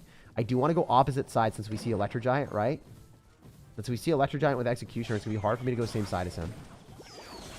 Because he's just going to have so many units of splash. So don't really want to mess with that too much. Let's Electro Spirit here. And go Goblins afterward. Do this. He did use his arrows, so we're going to try to go other... Oh, we should have went and left, right? I did have a firecracker, right? Yeah, notice how like level 13 firecracker doesn't die there, but my level 12 probably would have. Straight up. Such a big difference. Like, I think he would have just spelled and finished it off or whatever, but then he's like, he questioned it because it was a little bit different of a level. Like, that's just such a big difference as keeping the firecracker alive. Having a little bit more health is nice. We're going to do this. We're going to go in for a snowball just for 4 elixir. We were able to get the exact same interaction. Oh, never mind. Wow. Get a bomb tower. Bomb tower is very good against Ram Rider. I was going to say snowball and goblins do kill the Ram Rider, but not, I guess not when my snowball tickles it. A little bit unfortunate. Oh, wait. So easy. I take the tower here. Guaranteed. Really nice. And the Inferno Dragon doesn't do well against this at all. You got to go arrows. Still doesn't even kill.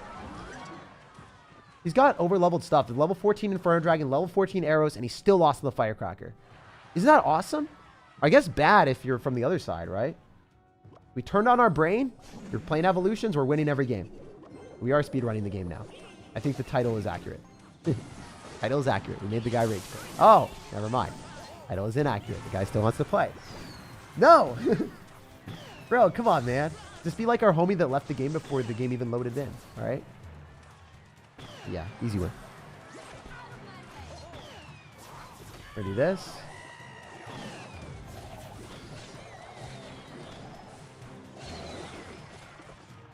All right, we're going to snowball this back. Then we're going to go for an Electro Spirit so then the Executioner doesn't hit anything. Then we're not going to go for our Goblins until the Executioner throws its axe, because when the Executioner throws his axe and collects it, then he also does damage. You don't want to drop your Goblins too soon. You always want to drop your Goblins after the Executioner throws the axe and then collects it, because as it travels back, it will still deal damage to your units. Just optimizing from that standpoint is something that I wasn't doing before because I really wasn't focusing, but now I'm trying to squeeze every ounce of elixir I can get from my units. I'm really trying to play my best right now, guys. Really going to try to play my best, so we can win every game. That's my game plan. I want to win every game. I might not. I probably won't, but that's how it is. See how far you can pull it? Take notes. Oh, no. Yeah. All right, so we're 200 trophies away, guys. Let's go. 200 trophies away. We're so close to the new arena. I'm going to power through and make it happen. I totally believe we can do it. Live on stream today is the way. There's no way I'm not going to get it on stream. I feel it, guys. You know, I want it. It's my goal. We're making it happen. Generally, I would really recommend, if you guys are not paying attention to win conditions or you're not like really thinking as clearly as me, take a break because you'll play better. This is pure just intolerance. All right, guys, just stubbornness. Oh, that's just how I am. I'm a stubborn sir. That's who I am. We're making it happen though. All right, we're gonna go for a bomb tower here, and then we're gonna go for a firecracker.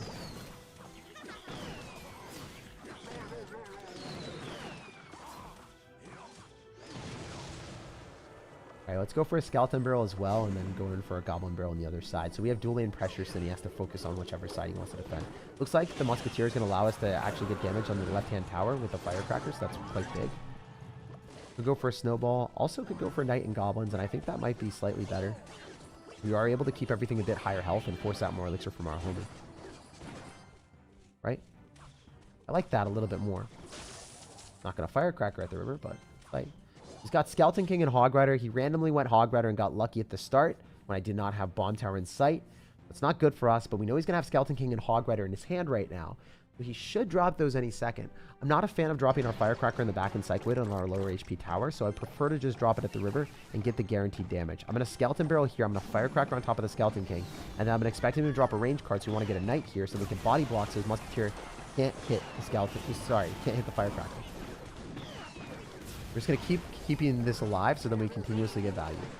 Baiting out a poison is nice. We're going to eat the Goblin Gang on the other side because it doesn't really matter. It will do a lot of damage, but it's not going to do as much as he's already had in the left. This is a calculated play because I've played against Goblin Gang a lot, and I know what I can and what I can't eat. That was just me fully focusing and identifying what we were playing against. Not easy to do. And then, obviously, I just dropped everything into a Goblin Barrel, or into a log, so that was pretty bad. But I think we can still make this happen. I'm going to go for a Knight. Maybe make this guy freak out a little bit. We can go for a really low bomb tower that will pull. Great. Obviously, it's still going to be a problem because these goblins are going to do some damage, but not the worst thing in the world. Great that he uses his log. That was a huge misplay on his end. Cycling that log there might prove to be catastrophic for our homie. No log in sight means we go in with all our might and we get you out of our sight. And we take your tower as our delight. Oh, you got zapped. Never mind. This guy's kind of hard gunning me. Probably should have dropped that in a different spot so we could maybe finesse him.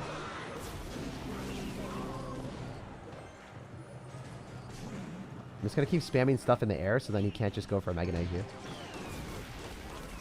He should end up losing to the skeletons or just taking out damage. Gonna Mega Knight on this and he won't have enough elixir. Man, how does that not hit? You got so lucky, man. Alright. Well, that went straight towards my tower. This would be such a bad feeling if I lost this, actually. Oh, no.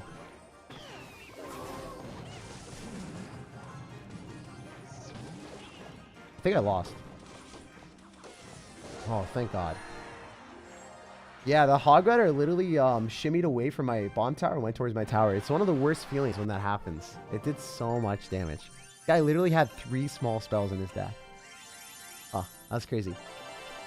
I'll show you guys that really quick.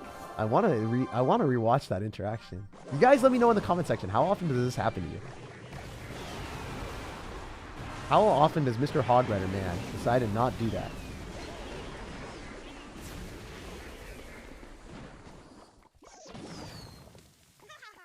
All right, let's take a look. It's obviously closer to the tower, not my bomb tower. It's closer to the tower, I think. But it goes towards the bomb tower a little bit. And then it's closer to the bomb tower now. That's closer to the bomb tower. But it wasn't closer to the bomb tower originally. It's definitely closer to the bomb tower there. 100%. And then it decides to do that. So. All right. Let's just watch this in all of its glory. It definitely got closer to the bomb tower at some point. It's like right there, it's close to the bomb tower, and then it goes towards the tower. It wasn't closer to the bomb tower originally, but it was closer to it at some point. It's a really buggy interaction. It plays with your feelings a little bit. Hair's looking good today, Tag. Thanks, man. I haven't really done anything. I just woke up and I decided to stream. Glad you like my hair. A lot of people mention my hair, but you know, it's just hair, bro. Do you record your intros or before or after playing the game? Usually I record the intros before. Sometimes I'll record it after I record the actual gameplay. Most of the time I'll try to do it before. It really depends. Because if I don't record the intros before, then what happens is, then I won't end up having, I don't know, I won't have the rank that I want to record the game on. A lot of times you'll record the intros and you'll be fine. If I find the deck on stream, then I'll record the video afterward. I'll record the intro afterward. A lot of times when I find it on stream, I just record the intros afterwards, and then obviously I can't record it. I don't record the intros on stream because it's usually pretty scripted. The intros, I want to make sure every single concise point is hit. So the intros are definitely a little bit more scripted than regular games. The regular games, there's no scripting at all. Obviously, whatever I say is whatever happens. And also regular games, right? Like, I don't have time, right? I'm commentating on the fly, and whatever goes down is generally what I'm talking about. Intros are full of energy. Yeah, the intros are really fun. It makes me excited. I actually get pretty happy because I'm like, wow, I came up with a good joke, and then you see a stupid smile on my face, even though it's a dad joke. Pretty proud of the dad joke that I came up with. Or I come up with like some different type of edit that my editor can do during the intro for the assert dominance part, and I'm like, yo, do this, and then I'm like so satisfied afterwards. I don't know. Not everyone gets satisfaction from that, and if you're a regular person, you probably don't. But I do. I love it. I really love video creation process. It's not just the game. I really wish that I spent more time on video creation when I was younger in like classes or whatever. That would be so cool if I had known that I actually enjoyed it. It's really important to just try a lot of different things in life so you know what you like and what you don't like. Stay away from the things you don't, but try everything. Also, Firecracker, are you trying to just single-handedly carry me all the way up to 6,500 when I said I was going to win every game? I think so. I think you're ready for it. We lost one game so far, but these games have majorly been just like, super easily. Super easy. Make Tesla stun again? Did it ever stun? Also, this guy just left. He dipped. How about you dip your toes in some damage? Damage. I can confirm long hair is a chore, says Nick. Like Nick. I'm sorry. Not going to say your full name. I don't want to get demonetized. I don't want to be, yeah, that's not it. Creating content can be hard. Hardest thing is to think of a new relevant content rather than repeating yourself.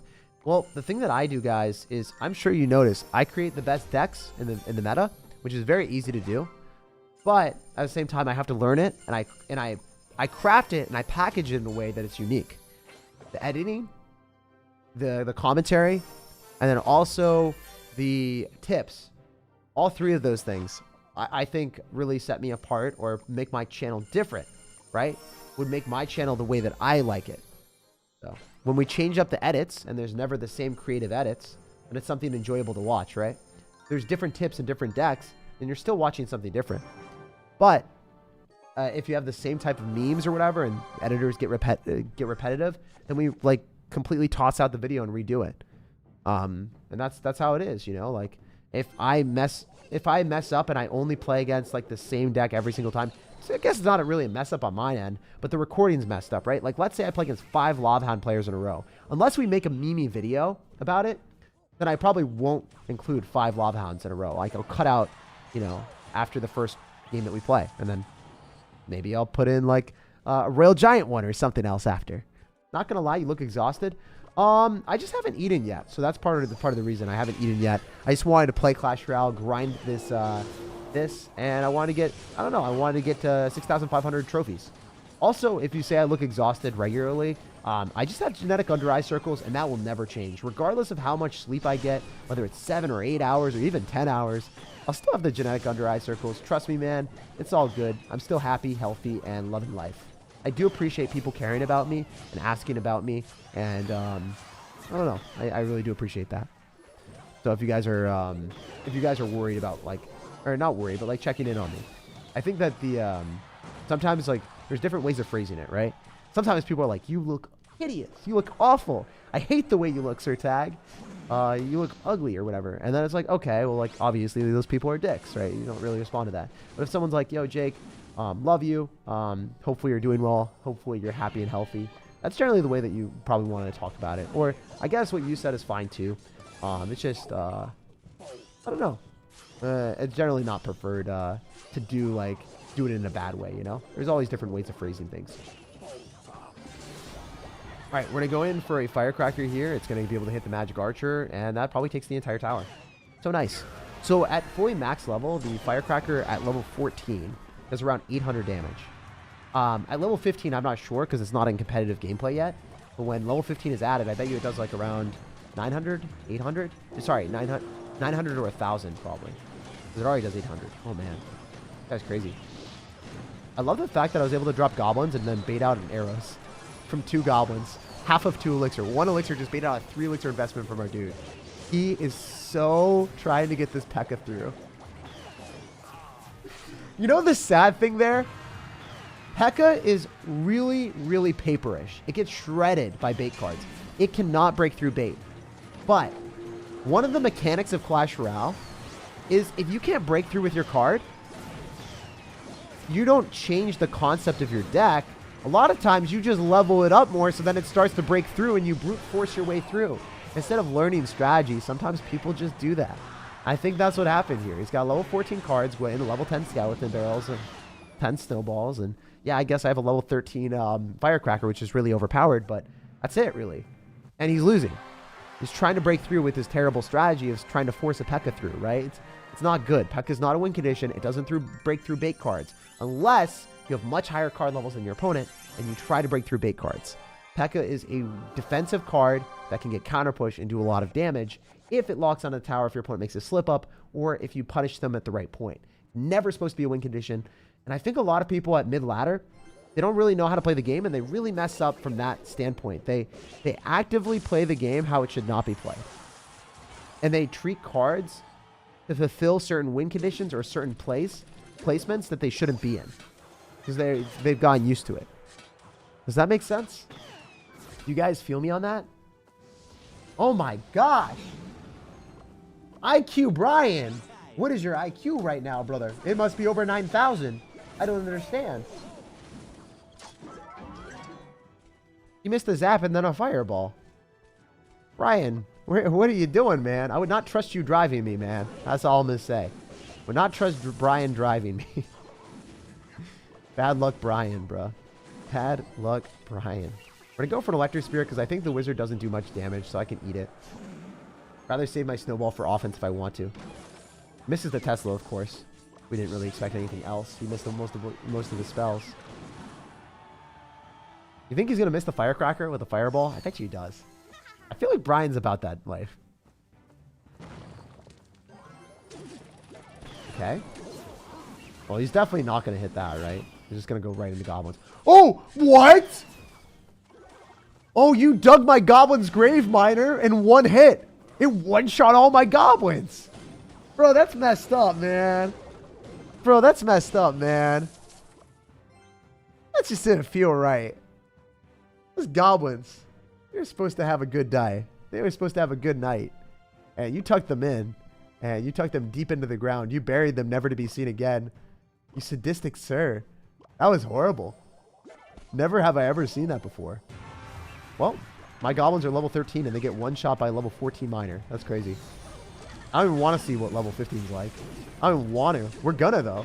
We're eventually going to level up. We're going to get to the next arena, and then we're going to be playing against level 15 players. Oh, no.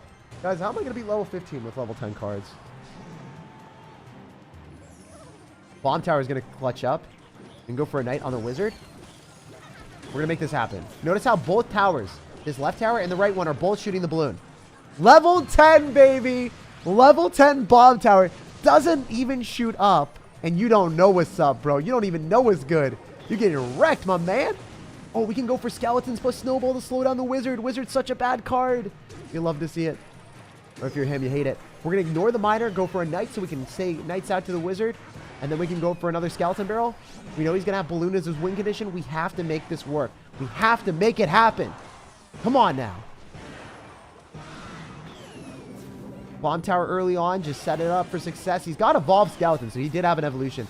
All of these pay-to-win players, they don't actually have evolutions for whatever reason.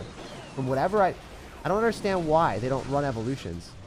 Pay-to-win, yet they don't have a card that they could spend money on. Or maybe these guys aren't pay-to-win. Maybe they've just been playing the game casually for forever, and they didn't even look at the special challenges. Maybe they don't play the special cards in their deck because there's only 4 of them. That's one of the downsides of evolution is if you're not playing a deck that's specifically built with it, you can't fully appreciate it, I guess.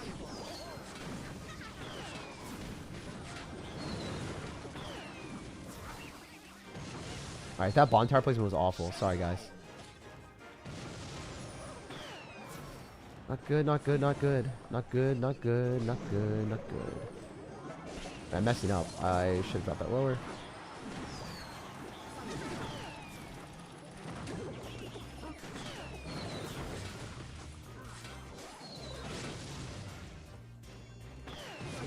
Wait, that does lock. All right, we're back to the evolved firecracker. I think we have to really pop through with the evolved firecracker. This placement does kill. The knight does tank. Wait. Just through. Wait, he fireballed. We can do something like this and just pray. Literally just pray. Literally just pray. Pray. Spam and pray. Yeah, this is really tough. You know, I wish he didn't actually have Zap that can, like, immediately tap down my stuff and then Wizard. I should have went other side of this guy. Would have been a W.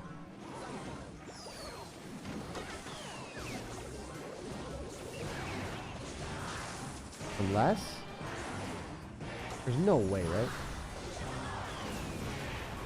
Yeah, it's kind of unfortunate. It is what it is. I should have won this one. This guy, like, missed a fireball randomly. And a Zap. He still beat me. That was crazy. What deck did he have? Like, I want to see all of his spells. I want to see everything that he had, because I think I could have beaten him if I played better. If I dropped the bomb tower in the right spots, I was more efficient, I think I would have won. But yeah, he did end up having, like, a Zap Skeleton's fast cycle. I still think I should win that. I don't know, though. The Zap does kill my Goblin Barrel. The annoying thing about that is, like, I messed up a bunch. It's really hard to say. I didn't play well, so I think I deserve to lose that one. I got to be honest with you guys. Even if his miner does one-shot my Goblins, It's still my fault. Like, that game was definitely my fault. Just gonna be just gonna be shamelessly, like, telling you guys that I really did deserve to lose. I really did. It do be that way. Alright, we're gonna go firecracker here. It's not gonna even kill the fire spirit. Gonna tank the fire spirit. It's fine. We ended up cycling the one card, right? So it was worth, kind of. Let's go skeleton barrel on the right. Let the skeletons die, right? They're not going to do that much. They just died to my skeleton barrel, which is great. And we bait out a log? What? Excuse me? Thank you. Wait, does he not get a single hit? That's a level 10 snowball versus a, that was literally a level 10 snowball. I mean, I do have level 13 tower because I have leveled up a lot of stuff, but level 10 snowball against a goblin barrel. And it still didn't. It still didn't get phased. That's insane. I bet you goes Princess of the River too soon. Let's go Knight. Let's go Skeleton Barrel on the right-hand side. He actually did Princess of the River, surprisingly. Wow, Inferno Tower. That's a -2 trade. I guess a lot of these people don't really know what elixir trades are like. Like, they just kind of just do whatever counters a card, and they don't really think about it that much. So, if you can get them to do a bad trade like that, it's pretty big.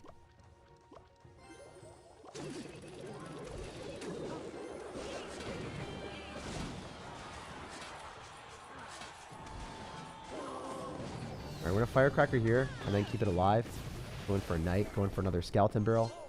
Has to work. We're going to get him to go in for a skeleton army, so let's electro spirit on it. I knew it! Predictions. Oh, wait, it doesn't die. That's a problem. Or maybe not. Maybe it's good. That's such a bad furnace. Let's go. We messed up. We're going to mess him up. That's what's up. Alright, we can go for goblins? Come on, baby. If we skeleton barrel and snowball, that's a vibe. It will probably kill. Oh, yes, we're definitely going to do that now. So good. So good. So good. Sweet Caroline. Bum, bum, bum. No. Oh. Oh, that's bad, dude. I wanted more.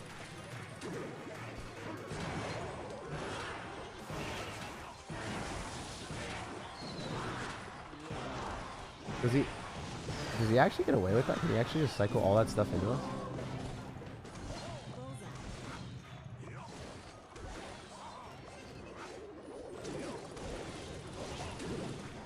Nice. Alright, cool. I'm so happy I outplayed you. Not necessarily the best game of my life, but I can't really use bomb towers into that. I kind of just have to keep using my firecracker more so than everything else.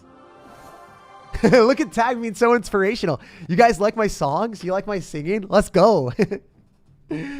Sick foe. Thanks, man. Appreciate it. Thank you. Appreciate you, buddy. All right. Hey, Tag, how you been? I've been really good. We are really, really, really, really close to my goal. I just want 6,500. If we do it in a day, that's awesome, right? I think it's slightly impressive to be able to do that in a day. If you didn't know, you can fully surround a Dark Prince with goblins like that.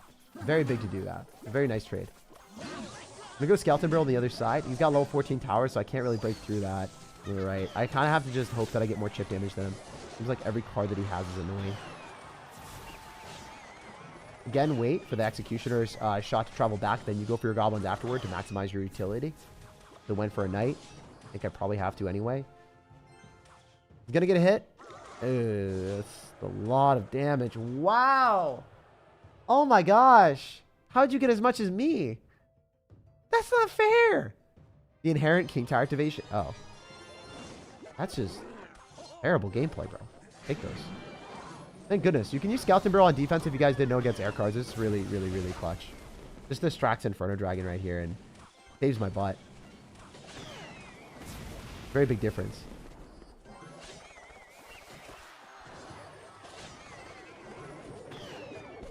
I think he just lost. He actually just got finessed so hard that I don't know. I'm getting goosebumps. I can't believe that he went for an Executioner and Dark Prince and still can't kill it. It's still alive. It's still alive. Still doing work. It's still alive. He had a level 14 tower and couldn't kill it. Oh my gosh, it's a freaking beast. This is the energy that we need, boys. I'm telling you right now. Have underleveled cards. Step 1. Feel a little bit bad about yourself. Step 2. Your life gets so much easier with evolutions, baby. All right, we're going for this. Going for the bomb tower so that the Archer Queen will kill it, and then the bomb tower explodes. And then we can go in for an Inferno Tower counter. Oh, wait, no, this guy doesn't have Inferno Tower. This is the last guy that had Inferno Tower. I was going to say Inferno Tower counter with Electro Spirit if he decides to go for Inferno Tower in the night, like every other log bait player. I don't know. Like, I don't know why that guy did that. That was pretty funny. Anyway, we're going to go and keep this alive. Going for Skeleton Barrel. Going for some more spam. Try to flex on him a little bit, which is a little bit risky, but I want to keep him on the back foot, you know? I feel good about ourselves.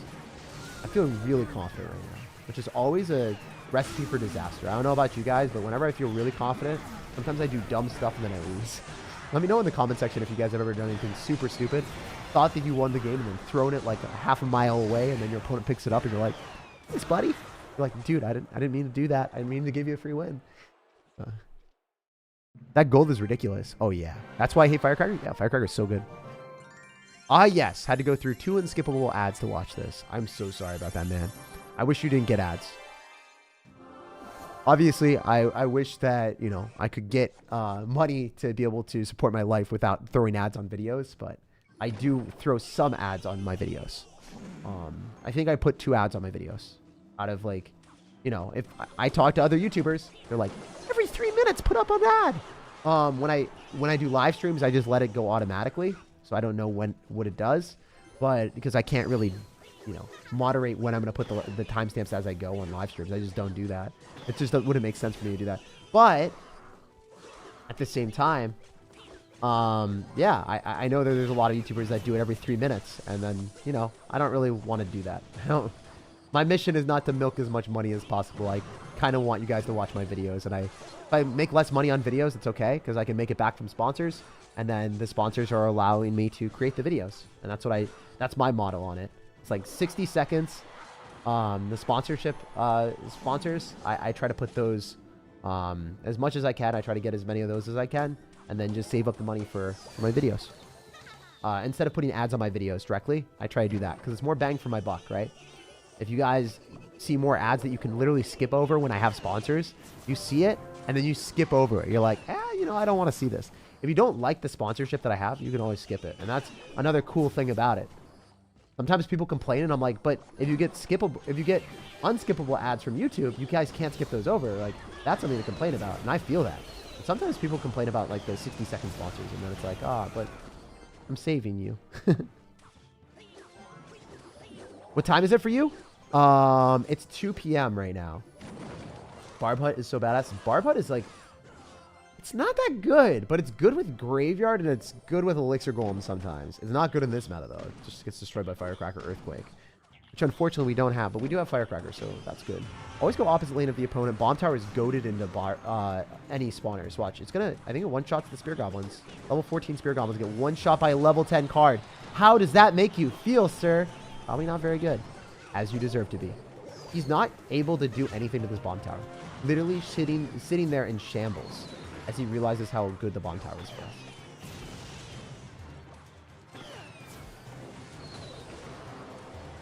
This guy is obnoxious with this spam. I bet you eat arrows this soon, but we'll have to wait and see. Go for a Firecracker here. Arrows is on that. Those make sense. Let's go Skeleton Barrel other side. Let's do this. I don't want to spend any extra elixir. I'd rather just, like, get the value from the Firecracker against the minion horde if I can. If you feel me on that, guys. Wait, can I? Please? Win condition! Win condition alert! Win condition alert, baby! Screw you! You can't kill it! You can't kill it, double spawners! You can't kill it! Oh! Oh, that felt so good! Yes, sir! Yes, sir! I am getting so hyped about a mobile game, and I'm not going to contain myself. I am a complete clown. Yes, I'm a 26-year-old man-child getting excited and getting screaming about a mobile game. I don't care. I'd beat a double spawner player with rocket, E-barbs, arrows, minion horde, just spamming all the stuff at the river. Most toxic deck I've ever seen. And we beat him because of the firecracker evolution. That's the power of this deck. I'm telling you right now. You just have to focus a little bit. I started focusing. We started winning every game. Right? Around here, right? When was it? I said, hey, I'm not going to read chat. I'm going to focus up. I'm going to win. And then 44 minutes ago, we just started winning every game besides like 2. That's 2 games. It's been really easy. I could have played so much better too. Wait, let's see what we can get. Getting some good gold. Getting a heal spirit. Inferno tower. See, it shows you the importance of like focusing and also leveling up your evolution card. The evolution card is really the only thing that really matters. You want to cycle as many of those as you can. And then you can outplay level 14 very consistently. It doesn't matter what level 14 legendaries or level 14 champions or even level 15 champions I play against. I feel like I would still beat it with the level 13 firecracker. If I'm better than you and I've got a level 13 evolve card, I'll still win. I just need one. And that's crazy to think about, but it's so good for free to play. It's so good for free to play players. Everyone can get a level 13 firecracker. But truthfully, I shouldn't be saying this, but if you're a free to play player, you probably shouldn't be complaining about evolutions because it helps you. That's a hot take. Is that spicy? You guys like that or not? Do you like that reality? Yes or no? Free to play players should not be complaining about evolutions. Oh man, that's insane. That's actually crazy. Pay to win, I don't have more than 5. Yeah, I mean, if you're free to play at Ultimate Champion, you should be complaining. So I need to make that caveat. If you're free to play more casual, or if you're free to play, you haven't played the game every single day, and you just kind of play on the toilet, or you play like 15 minutes to 30 minutes a day, or even like, you know, an hour a day, and you just started a little bit recently, like maybe a year ago, or even 2 years ago, you shouldn't really be complaining. But if you're one of those dudes that plays a lot like me, you should be complaining all day long, being like, Clash Royale, you ruined the game for me. Oh man, am I part of the data that likes the evolutions now? Hi guys, my name is Data, whatever you want to call me. I think I am. I think I'm the data. I'm the data. I'm the data. No, no. We've become what we've striven to destroy. Once that Evo gets nerfed, the free-to-play players are stuck with the bad Evo, no? No, they're not going to nerf the Evos. Did you not see what they did? Did you not see their work-in-progress joke balance changes? Their work-in-progress joke balance changes were nerfing the evolution's health by like 7%. That's a joke, right? It still doesn't die to arrows. The firecracker still doesn't die to arrows. Even if it does die to arrows, it's still going to be the best card in the game by a lot. Like, evolutions with their mechanics, like the mortar shooting a goblin, nah, bruh, that's broken. That's beyond broken. And you saw that. He's got level 14 arrows, and he can't even kill my level 13 firecracker right now. That will get nerfed to 7%, so maybe that will happen. Maybe a level 14 or level 15 arrows can kill level 13, but level 13 to level 13, if we've got even card levels arrows, he can't kill my firecracker that's evolved. He can't, if we're even card levels. After the nerf, maybe it can. But right now, it can't. Like, firecracker's literally just staying alive against level 14 arrows. Ridiculous. So unfair. But also unfair that he's got a card level advantage, so it does mitigate it, right? It's cool. I vibe with it. Let's skeleton barrel other side so we can force out extra elixir. This guy's just going all in on me. He doesn't care. We're going to get a knight down. The Valkyrie is super annoying. Let's focus. Let's focus. A Valk does not get damage. Alright, we need Firecracker here. We somehow need to kill this princess, and he's just going to keep arrowing on that. This guy is so annoying. How dare he play well?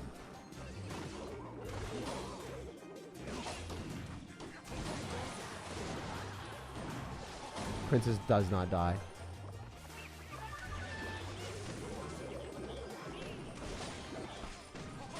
Perfect gameplay positioning on my knight. I could not have been better. We're actually in a decent spot. I just need to stop this. Put a skeleton barrel here. Princess both target that, and then we can Electro Spirit. I think we kill the princesses. Nice! Get outplayed, bro.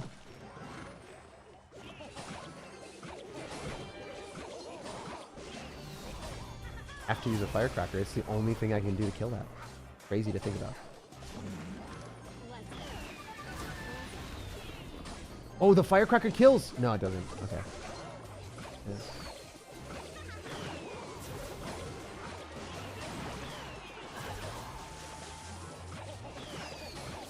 I'm dead. I literally just messed up. Goblin Barrel and Snowball.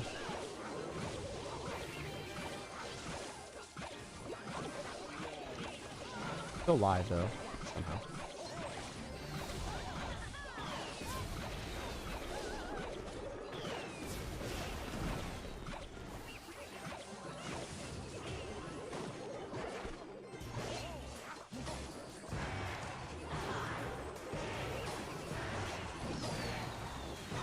Yeah, I just wish the guy didn't have arrows. Like, for real. Like, if he just didn't have log bait with arrows that were over leveled, then we would have won. But I couldn't stack up firecrackers, and he could stack up princesses and dark goblins, so it was really tough. I think I could have won that if I played better as well mechanically. But that was a tough point. So I want to just be clear, because like I'm not really articulating my process very well. Why was that tough? It was tough because I didn't have a way of killing his range cards, and he had a way of killing my range cards, and he could counter my goblin barrel, while his goblin barrel did more damage.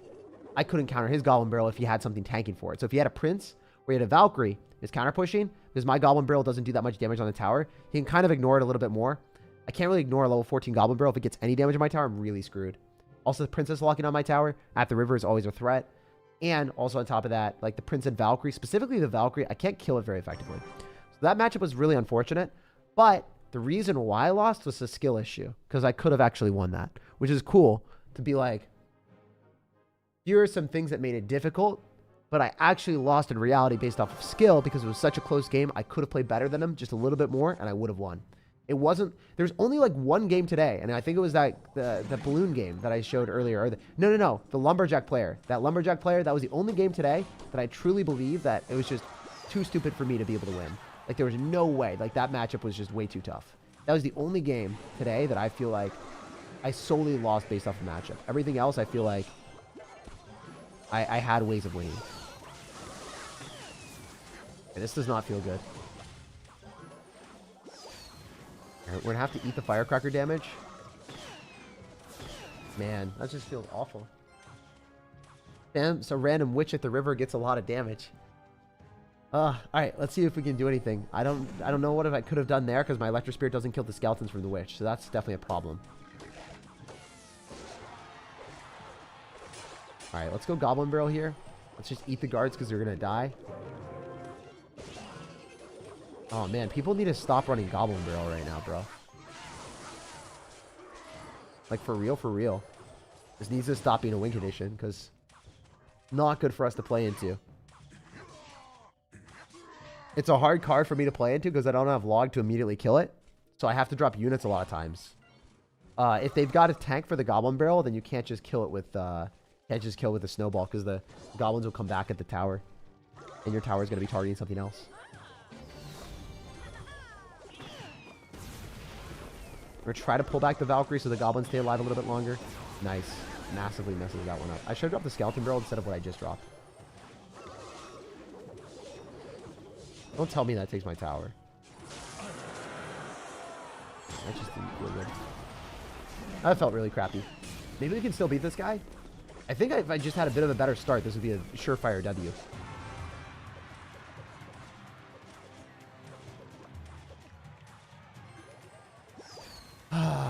Man, I just wish I had a better start there. Let's see if we can still come back.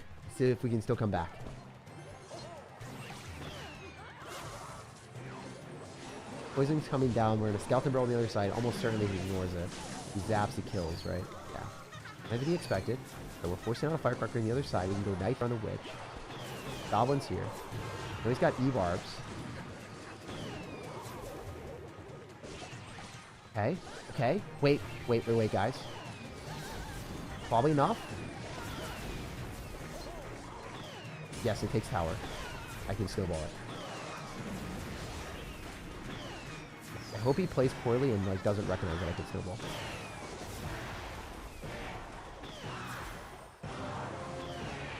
He doesn't recognize and he overcommits. Huge value.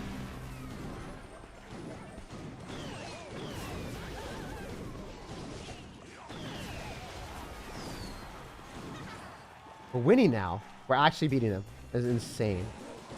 Crazy development. This guy does not know what he's doing at all. Holy heck. This game should have been so much easier than it was. The start was just not good. We're coming back. We're clawing our way back.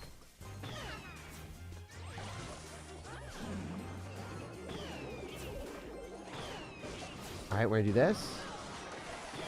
Go for an evolved firecracker as well, since we should win the battle at the river. Please just blast yourself away in the other way. Ah, it didn't work. It does splash onto the tower, so that's good.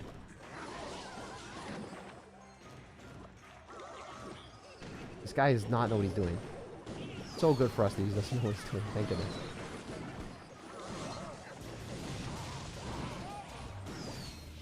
I think I can chill a little bit. I don't think I'm super scared anymore. Maybe I should be. Maybe I shouldn't be. I'm an electric spirit, so then he wastes his shot. Really good for us.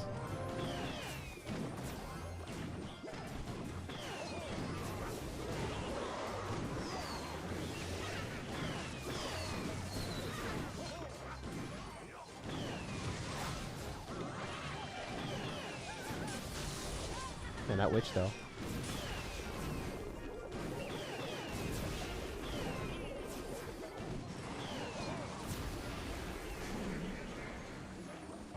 Maybe I lost.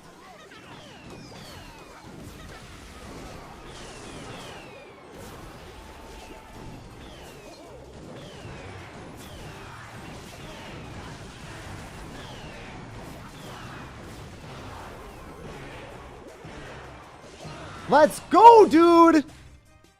Let's go! That's a huge win. Oh. You can't be serious. We made that comeback. Wow. I'm seriously blessed. That start was horrible, man. That was such a bad start. Jeez. Like, seriously, having this type of cycle where we go in for, I think we drop our firecracker, which is pretty acceptable, right? It poisons on the firecracker, so we don't have any splash damage against the witch skeletons anymore. And we go for a knight a little bit lower. The one skeleton locks onto my tower. This does so much damage. And then my electric spirit doesn't kill the witch, so I have to snowball early. Because if I don't snowball on the skeletons, then I'm screwed. But the skeletons should have died to my snowball. So that interaction just, everything went wrong. Everything went wrong. And we took so much damage. It was actually crazy. Because we couldn't kill the witch skeletons. And then he E-barbs and goblin barreled. I think I played this perfect. This defense was really impressive. Think about it from this perspective. What would you guys do here? When you see an E-barbs at the river and you have 4 elixir and your opponent also goes goblin barrel.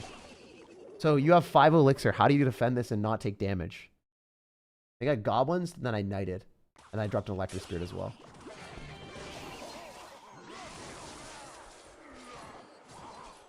And I snowballed as well, I guess.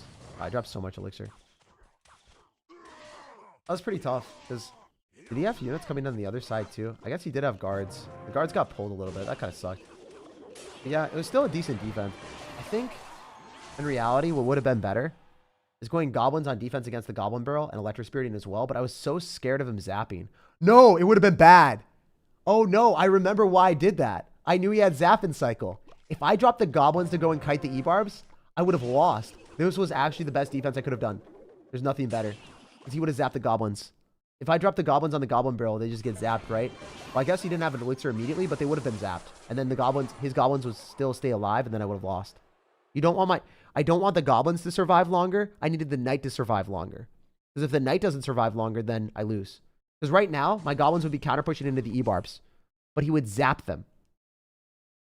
My goblins would be super healthy, but they would get zapped, and then he would take tower.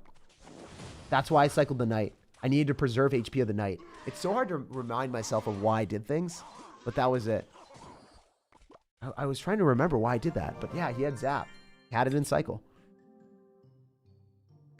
It's always nice to learn why I do things or what I was like. Well, I knew why I did that when I was doing it, but it's nice to communicate that, I guess. Let's keep going. Let's keep vibing. Let's keep having a good time. All right, we're going to go for a snowball here, and then we're going to go goblins, and then I guess we can go for an electro spirit. Oh, wait. I was looking at something. I was deleting something. Feels bad. Nothing you can do against Barbut Mirror Clone. It's nasty. Yeah, you can easily beat Barbut Mirror Clone. I beat Barbut earlier. Oh, wow. He's just rocketing on me. All right, we're going to have to focus in all of these games, guys. I don't want to lose any more games. Is it all just intuition? No, it's because I've lost a lot of games because of certain things, right? I've lost games because earlier today, there was opponents that zapped my goblins, and I relied on my goblins too much. So instead of relying heavily on my goblins, what have I started to do? I've relied a little bit more on my knight, and that has been working pretty well for us. So, well, we've got 12 and 13. He's got higher level stuff. Wait, did that actually hurt him, that he's got higher level cards? No, it's actually going to help him out because he's going to be able to get the first firecracker shot. Passerelle difference. Passerelle difference, right? If he had Passerelle. That's crazy. My firecracker misses and his doesn't. All right, we're going to go bomb tower here. If he zapped your tower, it would have targeted the goblins. It doesn't matter. My goblins wouldn't have survived anymore. My goblins wouldn't have survived. They would have counter-pushed, and they would have died to the zap. Because the E-barbs would kill whatever's in the middle. If I drop the knight in the middle, the knight dies immediately to the E-barbs. And then I've got goblins, 4 of them counter-pushing. But instead, I had the goblins counter-pushing. Instead, I had the knight counter-pushing, which is much more valuable for me. And the knight can't get zapped away when he was able to replenish his elixir for the zap. He wasn't able to finish away. He wasn't able to finish off our knight, which is why the match was so good for us.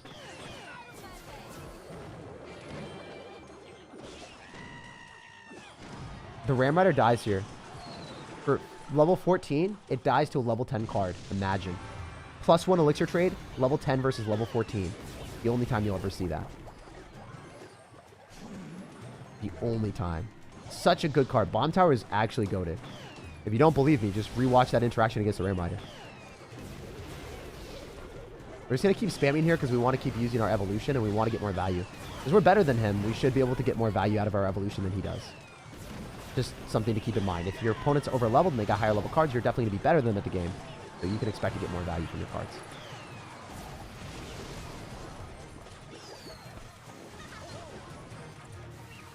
How did his still shoot, though? What?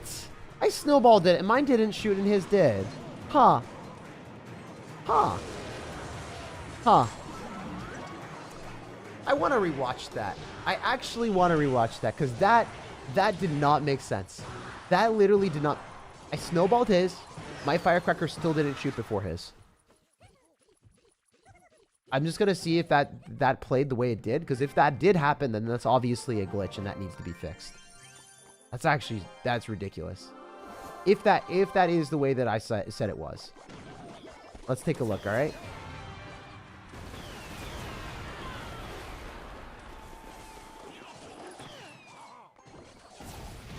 All right, so there, the goblins actually were bad.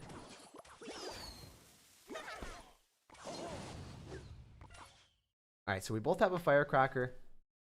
Take a look what happens. Is this slowed down by the snowball, right? It's such a joke. That's such a joke, right? Mine didn't even get a shot?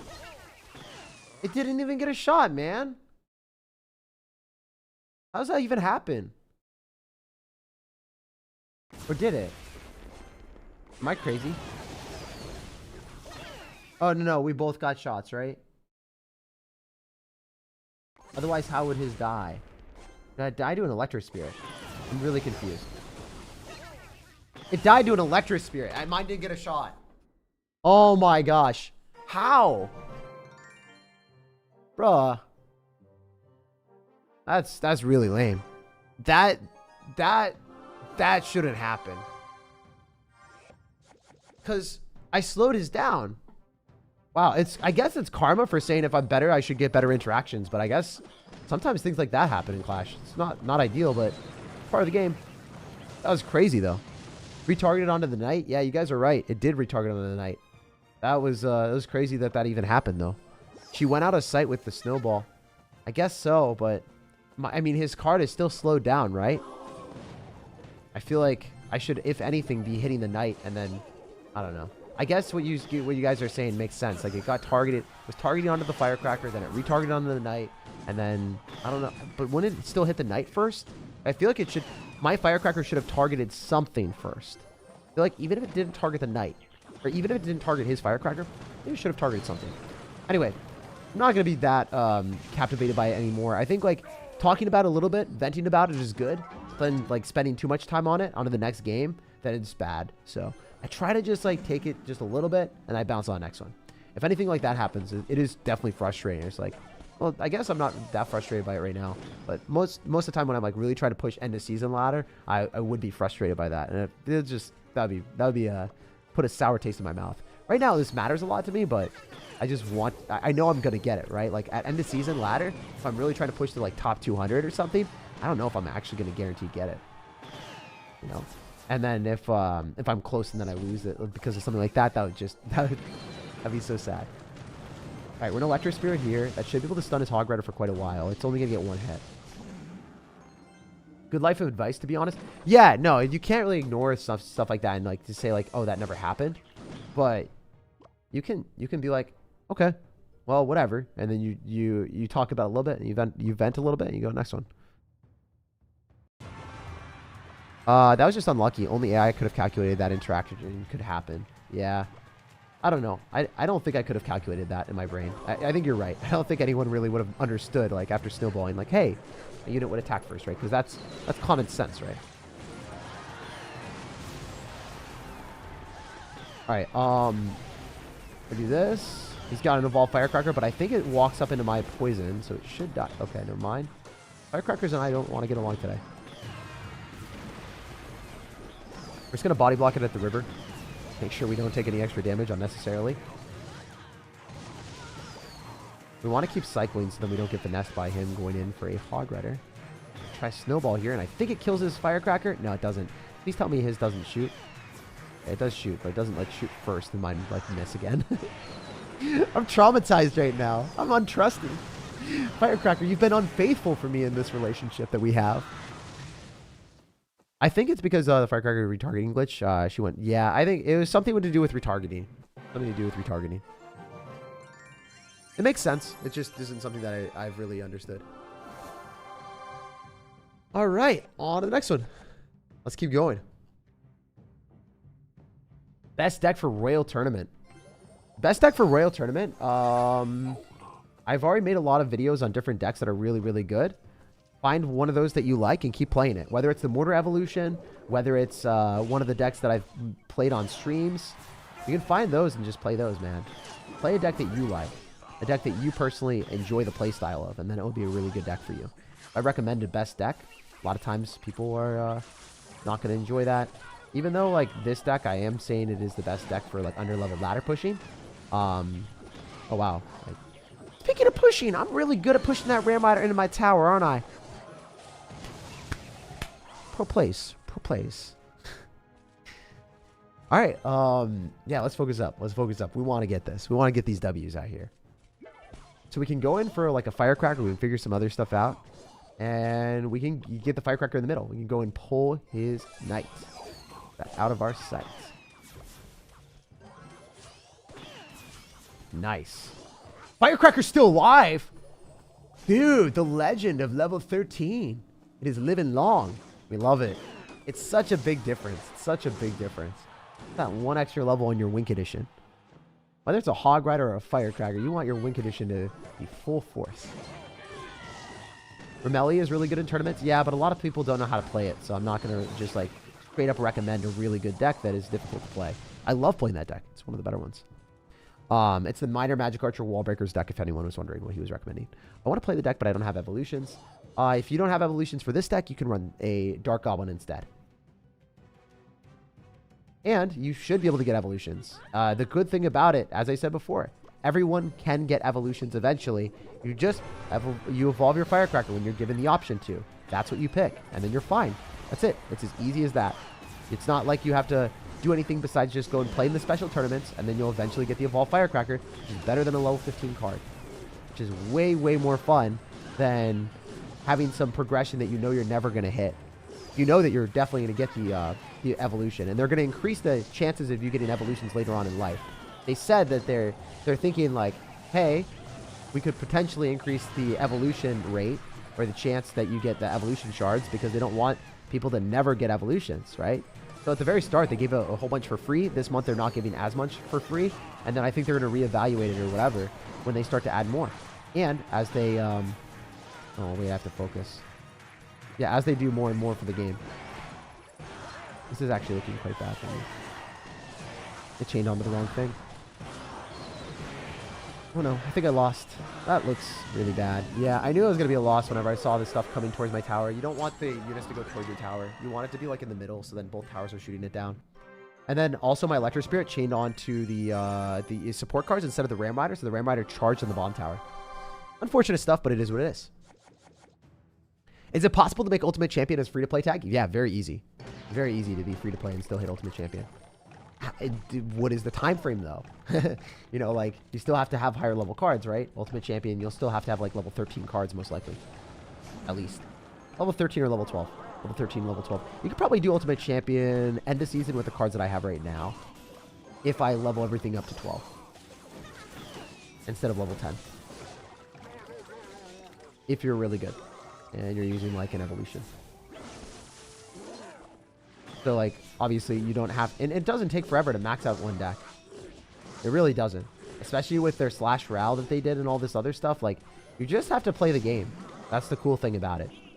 Level 15, that's a completely different story. That'll take forever. Alright, what are we doing here? If we go in for an Electro Spirit, and then...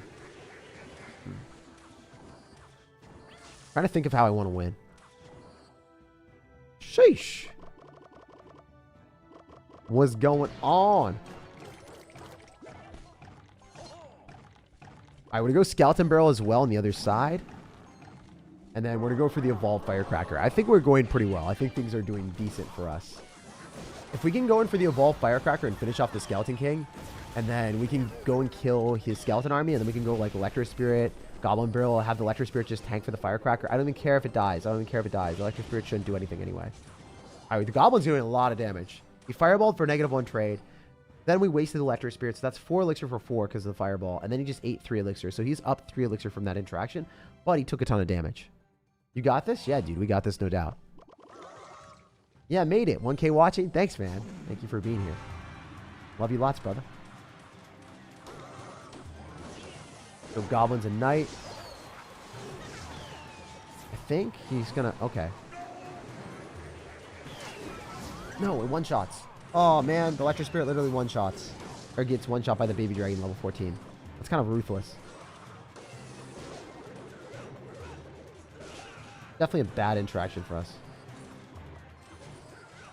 Bomb tower down here as fast as we can. Firecracker right after. Really bad Fireball. Oh, never mind. I forgot the Fireball does like 3/4 of my tower, or the bomb tower, which is kind of crazy to think about. It's actually insane. My bomb tower basically dies with Fireball. Level 14 Fireball basically kills the entire thing. Evolve Firecracker though. No Fireball inside because he dropped on the bomb tower. Yo, bomb tower is bait. Bomb tower is bait. This guy can't escape his fate. Let's go. Easy.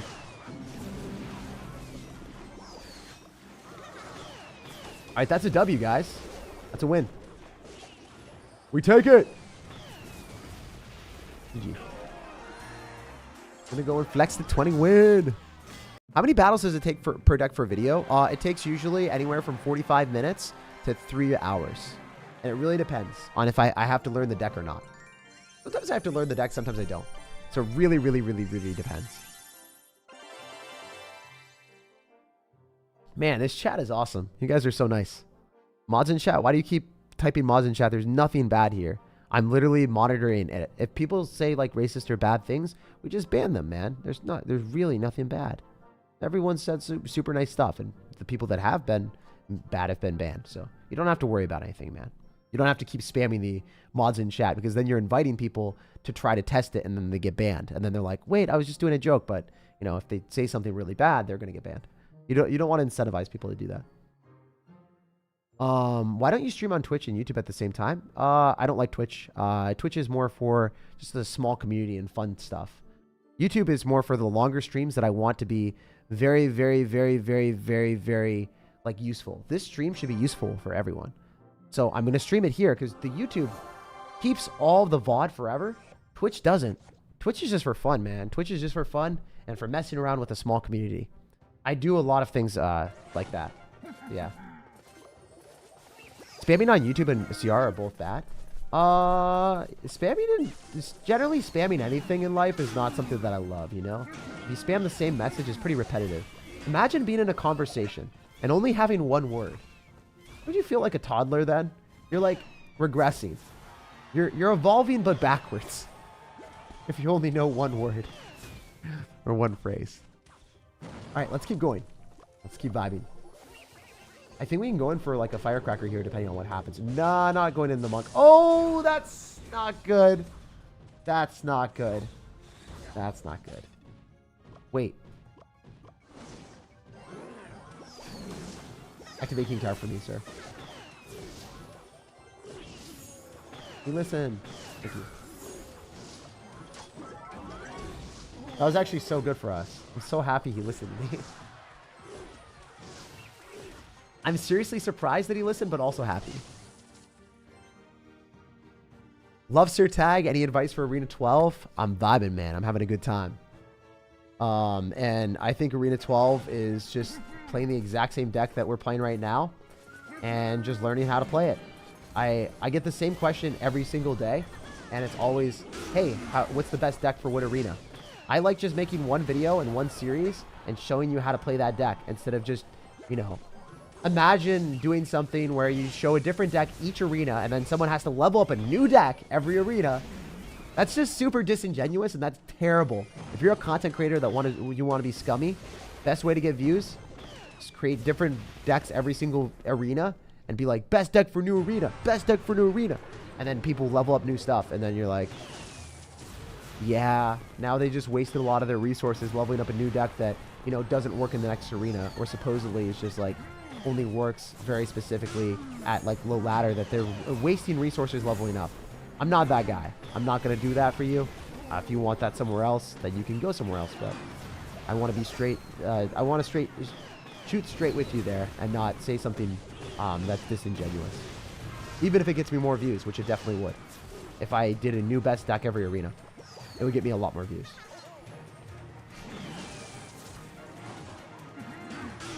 Alright, we're going to firecracker here. We're going to electric spirit afterward.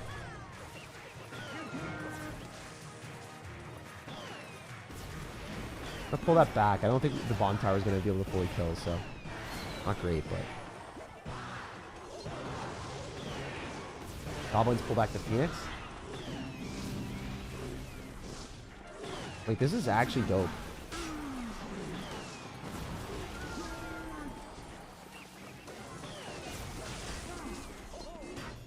I don't know if you guys see, but like the firecracker is actually just forcing out so much of his elixir. I'm not even trying to take the left-hand tower. I'm just going to take the right.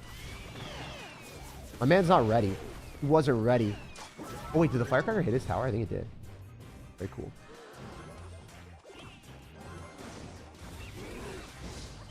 Try to outcycle him a little bit.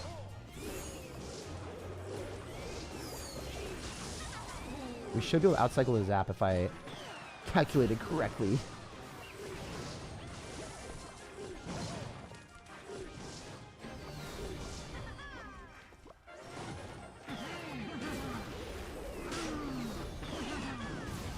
GG. Outplayed. That's what I'm talking about, baby. All right, is that 6,500? Or I didn't even pay attention. Where are we at? Where are we at? Where are we at? Oh, one went away. Dang. Post W. Come on now. Mika, thank you for becoming a member and thank you for donating, dude. Really appreciate the support. Lots of love. Hopefully you're doing well. Whew. A little bit drained because we've been playing for how many hours in a row? Definitely not healthy. 4 hours today. The stream so far before was like 45 minutes. And then I played for an hour at the start when I woke up just for fun. And then now I've played for 2 hours and 40 minutes. Dang. We out here. Gotta love the game, but also we're going to take a little bit of a break after this. So our last game of the day. Hopefully. Let's get it. Let's speed run it. All in one day. All in one day. All within 2 hours and 40 minutes. We are about to go and reach Arena 18. We're going to conquer and speed run Arena 17 in one day. Basically 2 hours and 30 minutes if you take out the time that we were waiting around and just talking to you guys. Pretty cool. Pushing into a new arena. Assuming I get it. I want it. I want it so bad. All right, sort of firecracker in the back on the same side as his wizard. Then if he fireballs, it's okay. Oh, he's actually got level 15 cards. That's not a joke. That's real. He didn't mirror that. That's the first time I've seen a level 15 card. Even on my maxed out account. Right now at 8,000 medals, at 8,000 trophies, I haven't seen level 15 cards that often. I think I've seen them like 2 or 3 games. This is my first time I've ever matched into a level 15 card. And this is for my next, like, arena. I want it so bad. All right, we're in a firecracker here, if you guys didn't know. Firecracker splash will typically kill or shoot everything. Why didn't it shoot there? Okay, so I guess because it targeted the knight. So if there's just wall breakers going directly down the middle, you can drop the firecracker where I did. And that firecracker will give you so much value. Oh, the firecracker's going to go back. She saw an opportunity to give me more value. I love you, firecracker. I love you, firecracker. She failed me earlier.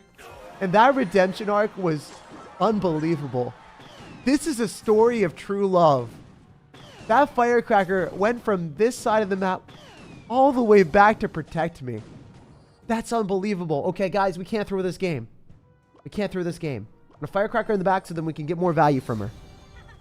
That E-barb did near 600 damage. Was it really 600 damage per hit? I think it was more than that. Definitely more than 600. This guy gave up. He literally got melted. My man's mental got melted by her firecracker evolution. Or was it the regular firecracker? I think it was even a regular one. That's hilarious, dude. No way. I think we got to appreciate and respect that firecracker because that was legitimately amazing. Bro fell in love with the virtual firecracker. That's what happens when your brain cells rot because you've been playing the game for 4 hours in a row. Don't at me, man. Don't at me. Don't hit me up with those personal attacks. No, but for real, that was incredible. Money couldn't buy them skill. Yeah, I mean, hey, I honestly still think that even if he's got level 15 cards, I still think my level 13 Evolved Firecracker is better than the E-Barbs. I do think that the Firecracker is better. It's just a better win condition. All right, so it's this one. Wait, watch this. This Firecracker that was shooting the tower went off of the tower and started to go back to help me out. I've never seen anything like that in my life. That is actually a joke. No way did that happen. She went off of the tower to help me out. That's going to be a short for sure. I know that Reynold is watching this right now. Reynold, I can't wait to see what you do for this. You're the homie. Guys, get some hearts in the chat for my editor that's going to be watching this right now. Give him some appreciation in the chat. He's the homie. He's the GOAT. Make sure to give him a lot of love. Wow. And we made him leave because of that firecracker that went back. Don't SirTag me. Oh, yeah. Don't at me. Don't SirTag me. I like it. We're probably so tilted right now. It went off of the tower to go back and protect my other tower across the map. We got it. New arena reached. Let's go. So, Arena 18 is conquered.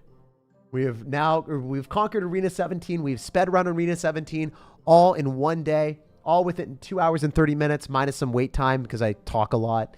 It's around 2 hours, 30 minutes. And this is the deck that we did to use it.